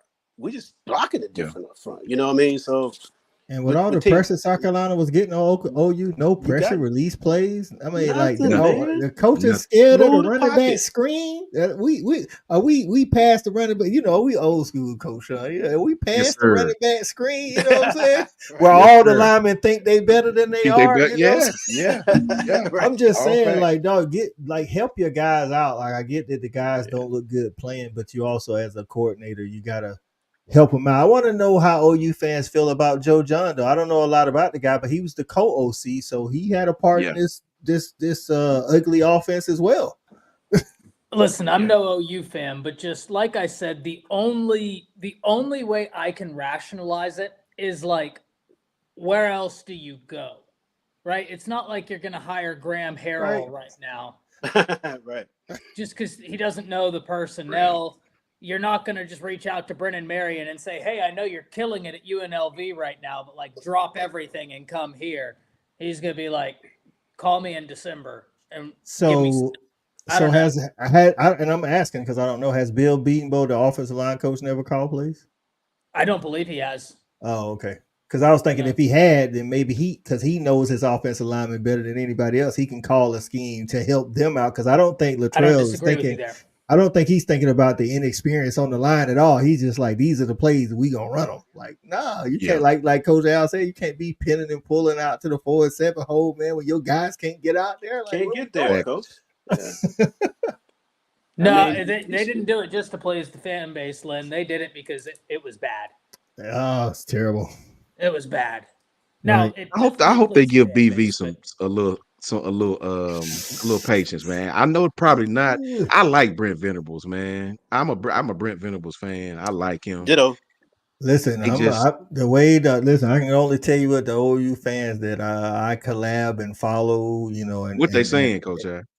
they saying that in Norman, this ain't the standard. They not saying BV, they not saying that BV's getting fired. I'm just saying that they say stuff like, if anywhere you could do it, it would be in Norman. Like they said that Latrell was gonna get fired. They did say that a couple of weeks ago, and here it is, and Latrell is fired. So I'm not saying BB should go anywhere. I don't know. I do know that if he doesn't have a winning season this year, and I'm not saying that's going to happen, but Maine is the only guaranteed win at this point in the season, which means they would be 5-7 if they lost the other ones. It'll be 2 losing seasons in his first 3 years, and that's not all on him. But to the OU standard, they haven't had a losing season since '98. Dog, that's a quarter century. That's insane. And that's a quarter century, wow, bro. That's like, hard to take, man. Bro, that's a quarter century, dog. Like, you don't so I'm not saying that they didn't say the BV's on the hot seat or nothing like that. I'm just saying, over time things can change and it looks worse. Like right now, they're 4-3, 1-3 in the SEC. But go ahead, Jance. I'll say this real quick. And this is warranted of getting you fired. You had the reason why Dylan Gabriel transferred to Oregon was because Brent Venables. I don't know if it was Brent Venables personally, but from what a lot of Oklahoma fans have told me, Brent Venables basically told Dylan Gabriel we're moving on with Jackson Arnold. And Brent Venables, again, he said this publicly, so you can look this up yourself. He did not expect Dylan Gabriel to come back. He didn't expect him at all to come back. Dylan Gabriel did not have. Now Dylan Gabriel, from what I've heard, he was surprised by it because I'm like, listen, I had no first round grades, and I never even told you guys that I was even declaring. I told what I told you guys was that for the most part, I think there's a great chance of me coming back because for the most part, I'm thinking about I don't even really have an agent. I don't have anybody really representing me that much anymore. So I'm focused on the season. I'm really kind of focused on the season. I love this program. I love Oklahoma. So he was kind of confused about why they even thought about that he was even going to move on in the first place, especially because now again, players and coaches, they break promises every day, but he promised that he was probably going to be, that he most likely was going to be there for about a couple of years anyway. That's warranted of getting you fired because I think the one thing that if Dylan Gabriel was in this offense, right? Again, Oklahoma had a lot of injuries. We got to understand that. But I think the offensive game plan, what they were trying to do with Jackson Arnold, that's exactly what they would have done with Dylan Gabriel. I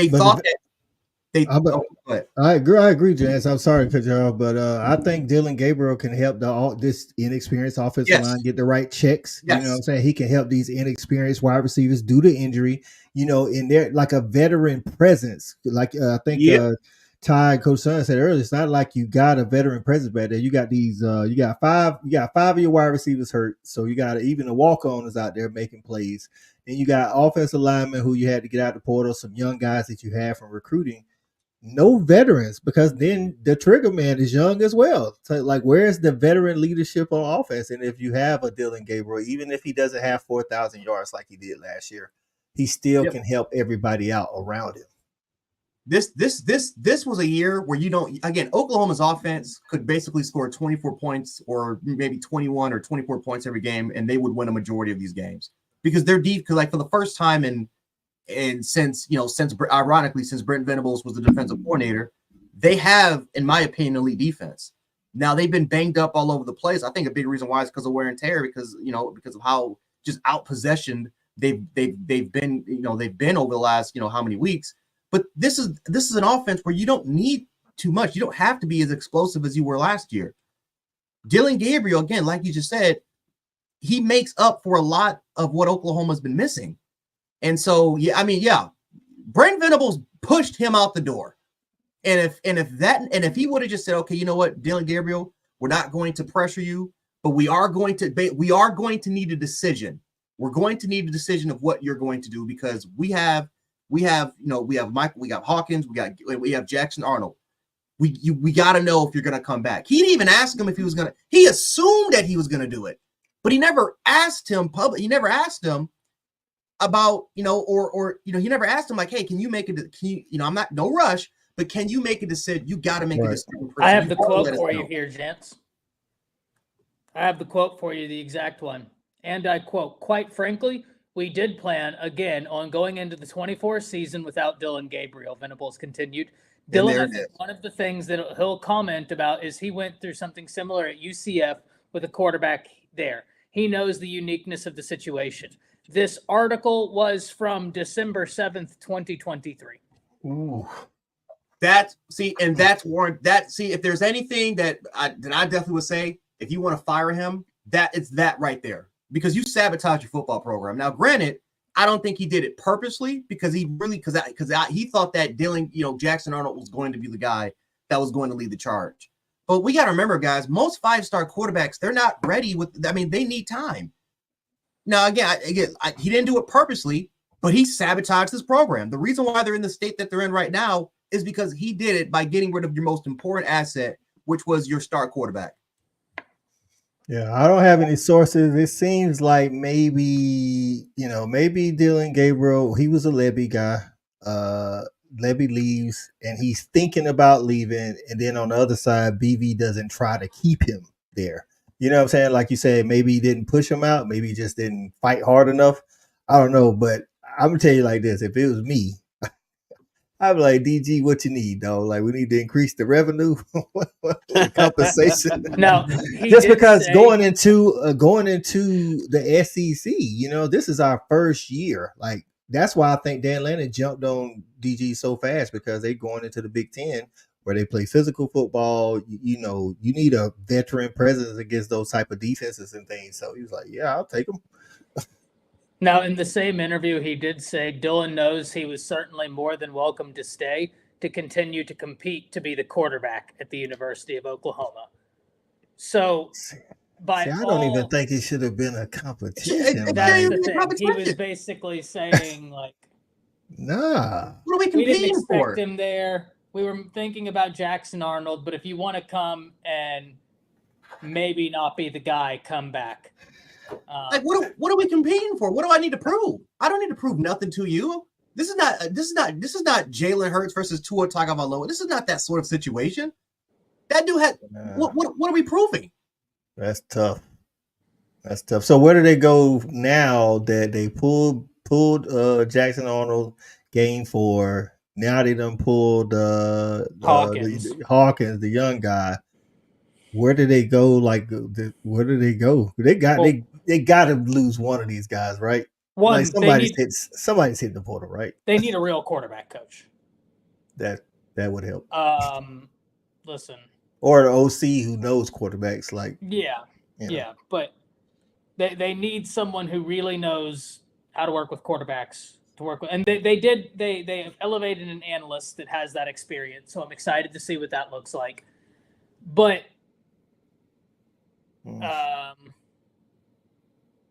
this is Brent Venables' fault. I mean, we got to be honest with ourselves, guys. This is entirely his fault. The reason why they're in this position is because of him. You cannot push out your star quarterback and thinking to yourself, "Oh, everything's going to be fine." Because that tells me he didn't think about the worst case scenario. He just thought about the best possible outcome, which was the development of Jackson Arnold, but he never thought of the worst case scenario. And that's leadership. That to me right there, guys, that's leadership. That right there is warranted of him getting fired. You don't put Oklahoma, again, I'm not saying they would have been undefeated, but there are losses. I think they could have beaten Tennessee if Dylan Gabriel was there. There were a couple losses on that schedule that would have been flipped to wins if Dylan Gabriel was the quarterback. But it is what it is. Ain't my team. That's all I'm gonna say. You Oklahoma fans that want to be patient, that's on you, man. But that right there is warranted of getting fired, because that means that you just don't know how to manage your roster. Comanche Sooner says, you should hire James Coley as a lifelong dog fan in 2 stints, now on the second one with James Coley as the wide receiver coach. James Coley is a hell of a recruiter, but you do not want him to be your OC, bro. So I'm telling you don't want him to be your OC. Just take it. Now he may be better than Seth Luttrell, but that ain't saying much. That's Hey, look at what Lynn says. They need Lincoln Riley to come be the OC. Boy, that's classic. That's classic. Wow. Right. They have to eat a lot of crow for that one. But Lincoln Riley, first of all, ain't gonna go back to being nobody OC. But if he did, they'd have to eat a lot. Chip Kelly went to Ohio State. Yeah, by choice. Like, you know what I'm saying? Right, by choice. By choice. Now Lincoln, you right. Lincoln might not have no choice. He 3 or 4. He might. And look, USC get his ass up out of there. They'll get him out of there, man. Hey, let's stop talking about that. I do not want to see a Lincoln Riley offense with a Brent Venables defense. Man, that would be scary, wouldn't it? That'd be super scary. Super scary. Because you don't have a quarterback. I think he's done with college after this year. I think he's going to the NFL. I think some teams going to pick him up as a coordinator. Because he doesn't like recruiting. Unless you're not going to give him any sort of recruiting responsibilities, he does not like to recruit. That we already know this. Right. He's had like 2 visits to South California high schools all year. Boy, crazy. Like it's malpractice. That's the word. So this is my thing. If they can't get the QB situation figured out, regardless of whether it's Hawkins or Arnold, the OC, this OC hire at the end of the season is crucial. That will determine his job. Because we've seen things like this happen, and I'm not saying it's going to happen to OU, but we've seen these kind of things. The QB succession, which like Jance just hit on, the QB succession, the decisions haven't been great, and then now you're in a situation where you're looking for an OC and you got a decent defense, but you have bad offenses. We saw Tennessee go down this road, and then they was like 20 years of just straight mediocre football. You know what I'm saying? I'm not saying that's going to happen to OU, but with the landscape of college football the way that it is, if you can't get an offense on the field, bro. Coach it can happen there in the SEC now. Oof. Every week is new now. I mean, the NIL has changed, and pay for play and portal has changed football. Every team can load up, and you got to go against dudes every week. And in the SEC on top of that. So you can be very mediocre in the SEC, I would contend, for a protracted period of time if you don't get it right. And you can't attract those kind of players to your program that match what you like to do, and you got a way to develop them. Right. OU can systemically get into a bad place. But I hate that for them. Because the brand was really sexy for the SEC when they came. Right. They can't get it together. That's problems. Yeah. Because you got some people on the rise. You know what I'm saying? Like it's almost like LSU kind of figuring it out a little bit. They actually is getting better. Texas better not have a Georgia hangover this weekend in Nashville. I tell you that. You say Diego Pavia is waiting in the I'm cut. telling you, they better not have a joke. Because years ago when we had Nick there, man, teams used to get the Bama hangover. You Right. play against our guys for 4 quarters with that Jordan's murder ball. You have a hangover the next week. Can you get over that? Right. Okay. I mean, Right. Vandy, they play with a lot of confidence right now. I'm not saying they're gonna beat Texas, but if they get in their bag of tricks and start keeping the ball away, oh boy. Yeah, that's definitely crucial for Texas, man. So Yeah, 100%. And Dwight, kind of what we were just talking about. I think Texas is still a good team. I think they're still a team. I think they came out and they were surprised Yeah. for whatever reason, surprised by the physicality and speed of the Georgia defense. Why I don't know, but maybe they heard about it all week. I'm pretty sure, but I guess when you see it up close and personal, it's a little different. That's that Texas size hubris. That's what that is. I tell you what, but OU fans also told us that too about Texas. There's Texas and OU. They actually said their own team and Texas after the Red River always kind of can have the potential to play down. So I don't know. Super emotional game. Right. And this Vandy team definitely ain't the team to have a Georgia hangover. And yeah. Robbie Oots for Heisman says Diego Pavia is the SEC Grim Listen. I don't know. We're gonna see. Unfortunately. He really is. He's undefeated against SEC teams. I mean, he's undefeated against, not undefeated against SEC teams, but the state of Alabama at least is undefeated. He's never lost to Auburn, never lost to Bama. His only SEC loss was against Missouri, with an 8-point loss. Right, they lost to Missouri and Georgia State, and it was a nail biter. They had Missouri on the ropes, man. They did. They did at Missouri. I'm glad Vandy ain't on the outskirts this year. Yeah, man. Like, people want to make fun of us for losing. Like, dude, Vanderbilt is a dangerous football team. Now, I will say this: Diego's hurt. He hurt his knee a couple weeks ago, so he's not. There's limitations. Not to mention, too, Vanderbilt, they don't have a lot of depth. They've dealt with injuries, so this could be a game where this could be potentially a game where Texas dominates. Especially because I think that there's film now, there's film now on this offense to stop. I thought Ball State did a really good job in terms of containing the offense, but the Vanderbilt's a team not to mess around with, man. They can if you don't take they can actually play, right? They're not fluky wins. They playing. Personnel. The personnel. Says, Lynn says Kendall Browns would work at OU. Are you saying head coach? Because he's a head coach currently, right? No. Is he? No, that's Jeff Dillon. That's Dillingham at Arizona State. Okay. Yeah. Kendall Browns. Okay. Where is he at right now? We're gonna find out. But Vandy has TCU. personnel on the offensive line, Coach. They have SEC size offensive linemen, right? That can play in this scheme. I don't know how. Even if there's film on Vandy, it's kind of like when the guy came to Georgia Tech in the ACC, Paul Johnson. Yeah. Even though you got film on him, you don't play against that offense every day at the speed that they run it, because they're not trying to block every man. Right. They're eliminating guys with vision, and they're going real fast. So, with a scheme like that, you can't replicate that, man. They get out front on you. I'm just telling you, you're gonna have to match them point for point, which Bama tried to do, but they made some plays. They made a play here and there in the secondary. So so we've seen Texas secondary against Georgia get torched a little bit. If they picking in the backfield, they throw it right over your head. In the wrong place. Yes. Exactly. Shout out to my guy Shawty. He said that at the beginning of the season. He said Vandy actually looks like an SEC team now. All their guys look like SEC look at them up football front, players. Man. They look like dudes. Unfortunately. That offense they run, to Coach Al's credit, that is a very tough offense to practice for, man. You almost can't replicate it in the practice. You can't. Coach, it's very tough. We used to run it so, man.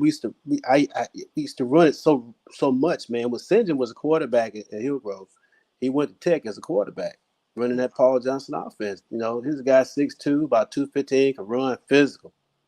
Okay, and he's a runner. So you playing 11-on-11 football, they got an extra gap with a guy like that. Thanks. So, Ty, who would you go with going forward if you was Sooners OC? Hawkins or Arnold? Arnold. Arnold. Yeah, and listen, I think Hawkins is a very talented young man. That's not to say that, you know, I don't think that he's going to be a great college football player. I've been encouraged by what I've seen. But one of them, I just believe, is further ahead in the passing game than the other. And even if just by a little, that's not to say Hawkins can throw. I think Hawkins is very capable, but I think he's a true freshman. And I think that whenever you look at it, it's teams are going to do things to confuse him, right? Like, Right.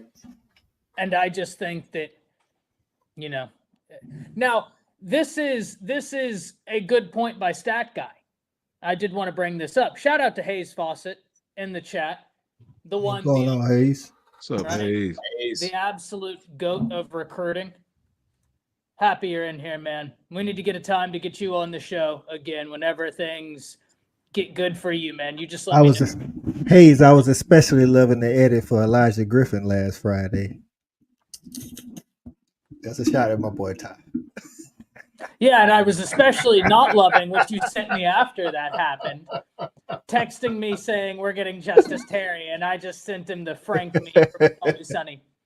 No, we need it. Oh We- boy! But I'm with you. Down with with the you. proletariat. But is J.A. leaving either way? If so, Yeah, I this- guess I would go with Hawkins. No, this is a great point.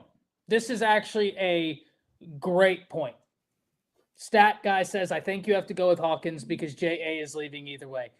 I have nothing to push back on this at all. And if you are BV and you sit down with Arnold and say, what is your plan? If he says, I'm out of here next year, at that point, yes, Stat Guy. But my thing is why would he burn his red shirt if he didn't plan on sticking around? But in this day's game, especially how a lot of these guys that are talented enough to play in the NFL, is the red shirt even that important? I think for Arnold it is, because he still has some glaring things in his game that, like, I think he's a high ceiling quarterback. I think he's got a lot of ability. I've always said this, gentlemen. I'm biased to guys that come from Texas, especially guys in Denton, because I watched them, right? I just go to the stadium. I could get on a bike and go there, and I'd watch Arnold play. I can watch Ty Haywood play all the time. He's right here, right? He's a high ceiling guy. But Coach one of the things with Arnold I talked about even before the season is he needs a quarterback coach to work with him, because whenever he is reading the field, he gets caught on one read. And that's how I think he's been so interception prone. Goof, I think she's trolling. She's just trolling. It's all good. Like, she's having, because I actually loved this comment, like the troll of it. Get Deborah a fashion consultant. Y'all tired of him wearing the hoodie? Well, no, I'm gonna come back to that. That's gonna be one of my end comments, right? I like what Comanche Sooner said. Oh, Mrs. Yeah, 100%. Listen, I'm gonna tell you right now, Jackson. I'm just gonna tell y'all, I ain't heard nothing through no grapevine, nothing, but I know Kirby gonna be in the portal for a quarterback this offseason. If Jackson Arnold hit the portal, he might be in Athens. Like, yeah, that's the thing.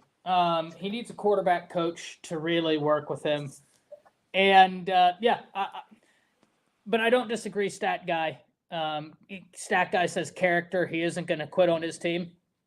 I could go with that. I could believe that. I've never heard a bad word uttered about him, so that could be it. If you're right and he's leaving, you got to go with Hawkins. But if he has expressed to Brent Venables, I'm staying, I'd go with Jackson Arnold.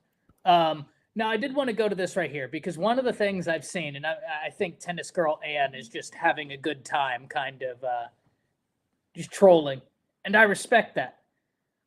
But one of the things people have talked about Coach they're like, "Oh, DeBoer, we're not winning because he's not wearing a button up. He's wearing a t-shirt. And I got kind of frustrated. And I was like, do you know how silly that sounds? Bill Belichick won how many Super Bowls with that stupid ass Hoodie. cut off sleeves? Like, what are we doing here? Hacker Music says, I wouldn't care if the board wore a burlap feed sack as long as the team executes. That's what I'm talking about. Facts. It's about the W. Facts. Just don't get it twisted. Okay? God. It's about the W's. Right, the W's and the L's, baby. That's all we about got. the W's, man. Just win, baby. Yes. Okay. I You don't can't think lose the anybody Vandy and dress bad. Everybody's gonna have something to say then. It's just they're gonna have something That's to say it. then. That's it. That's it right there, Coach Shawn. That's it. Yeah. Facts. But I like people have been saying that, and I'm like, I'm not worried about what he wears. No. That's not He's causing gonna change his play execution. calling or his management of the team. I can tell you that. We've been Sabanized, man. That's all it is. We've been Sabanized. I coined that term a while back. 17 years of Saban, we've all been. I think somebody in the chat had said this earlier. You got people out there that don't have a clue about Alabama football outside of Nick Saban, right? So they're Sabanized right now. Some of these young people don't know what the hell is happening. They panicking. They going crazy, man. They don't even know who Joe It's Kines Saban. is. Dwight saying Facts. I let one slip. Facts. What did I let slip? Y'all, they don't even know about the period of the mics. All Oh, the man. mics that y'all had it as a coach. Man. Mike Price, Shula, Mike Dubose. Yes. Mike Dubose.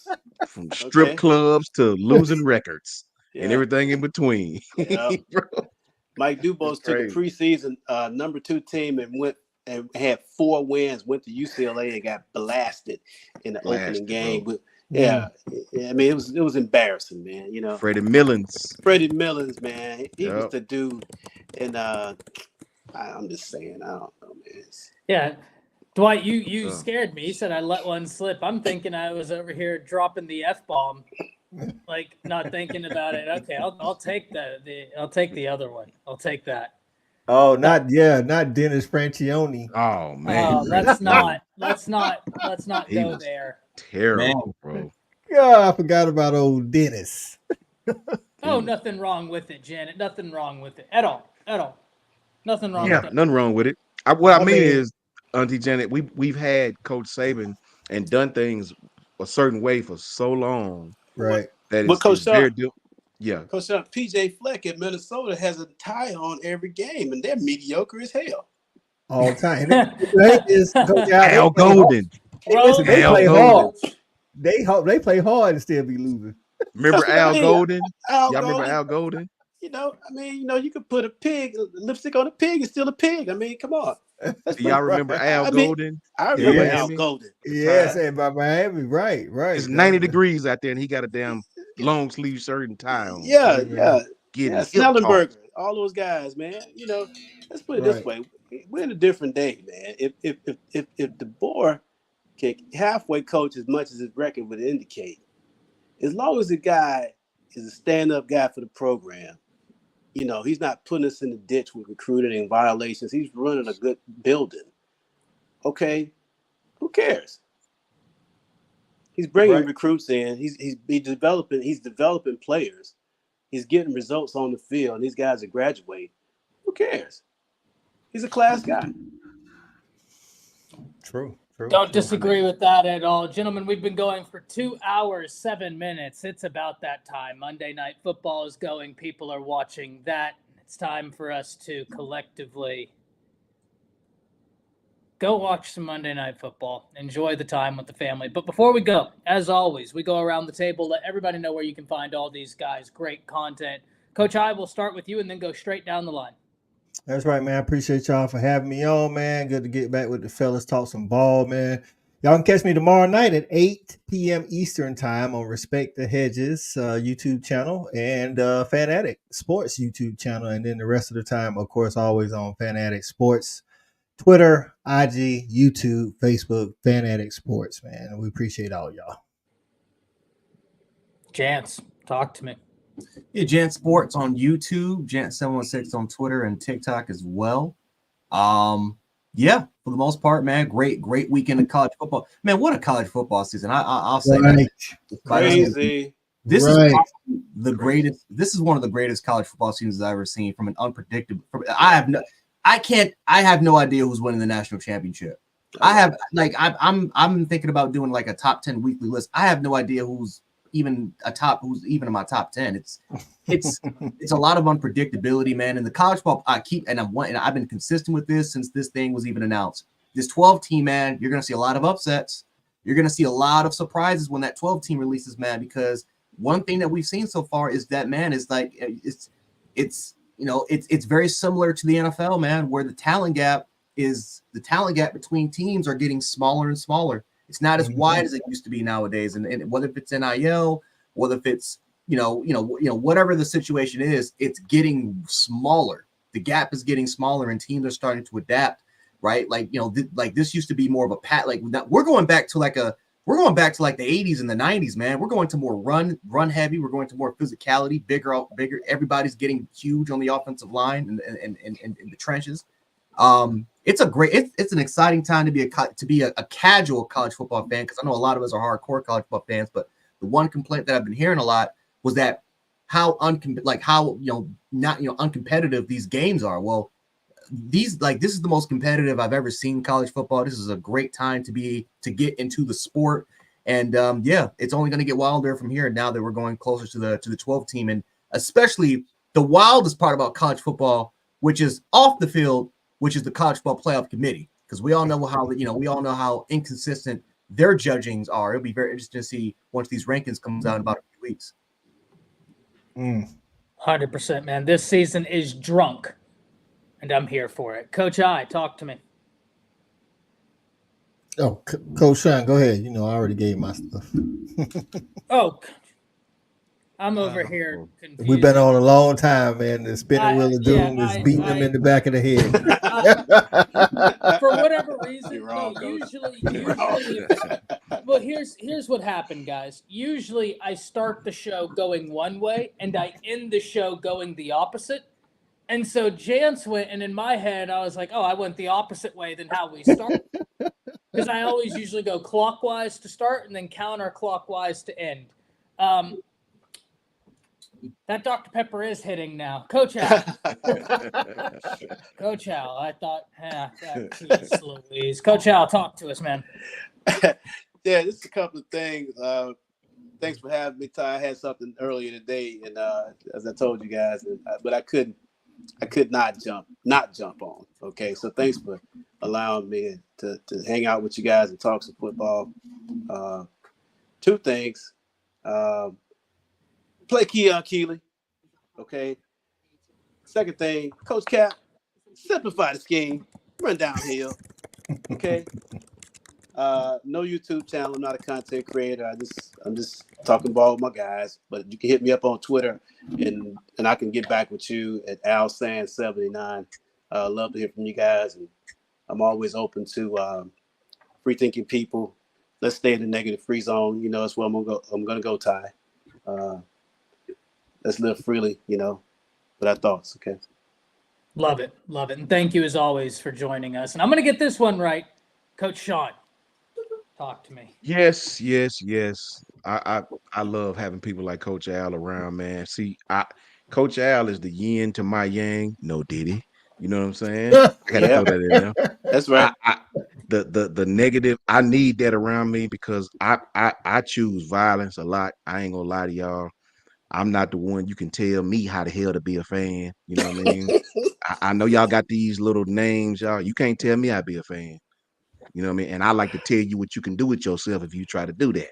But I'll say that for my channel. You know what I'm saying? Ever come in my channel trying to tell me how to fan, I'm gonna do you real bad. Don't care who you is either. You know what I'm saying? So I've earned the right to be my kind of fan. If you don't like it, I don't know what to tell you. But me personally, love my brothers on the panel. You know what I'm saying? That's why I like doing content with these guys. They ain't fanned out like some of my people that I know of. You know what I'm saying? I got a lot of partners who I still deal with. Shout out to all them. You know what I'm saying? Shout out to my brother Jake, wherever he is, man. Love my brother Jake. Much love to Ty for letting us come on his channel. You know what I'm saying? I 100%. appreciate that. This is why I told you guys last week, man, that I didn't know if Texas, my exact words were, I don't know if Texas is the best team. Coming into the Georgia game, all I could tell you is they were playing the best. That's all I could tell you.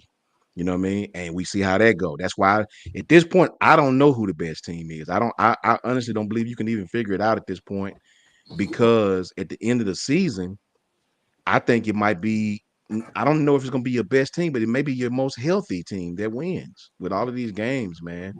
That's big. That's big. It's really just like I think it was Jazz. NFL.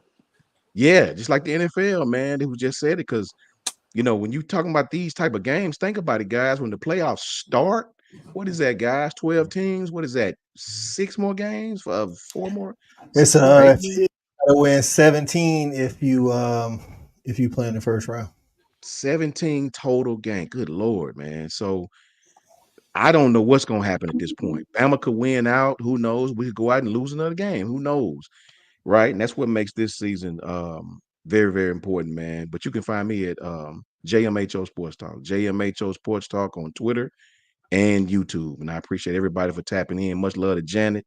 Love you, Janet, Lynn, Eric D, everybody who tap in, man. You guys are awesome, and we greatly, greatly, greatly appreciate you. Goof, everybody. Big ups to you, Lynn. Big ups to you, Lynn. 100%. As I always say, two most valuable things you have in life is time and health, and you choose to spend your time with us this evening. And I will never be able to thank you enough for that. It truly does make a difference. But until next time, we will be live again Friday morning, 9 a.m. Central Standard Time. Before I go over to the Bleacher Report show, where I don't know why I'm worried about it. Everybody's team on that show lost, so they can't, they can't tell me a damn thing. So. Right. So, I come on. I'm gonna strap my stuff in there and be like, "Oh, first time, huh, gentlemen?" Until next time, we do have another member of the panel that's been waiting so patiently to say their piece, and they always get the last word, and that's the spinning wheel of doom, and it spins.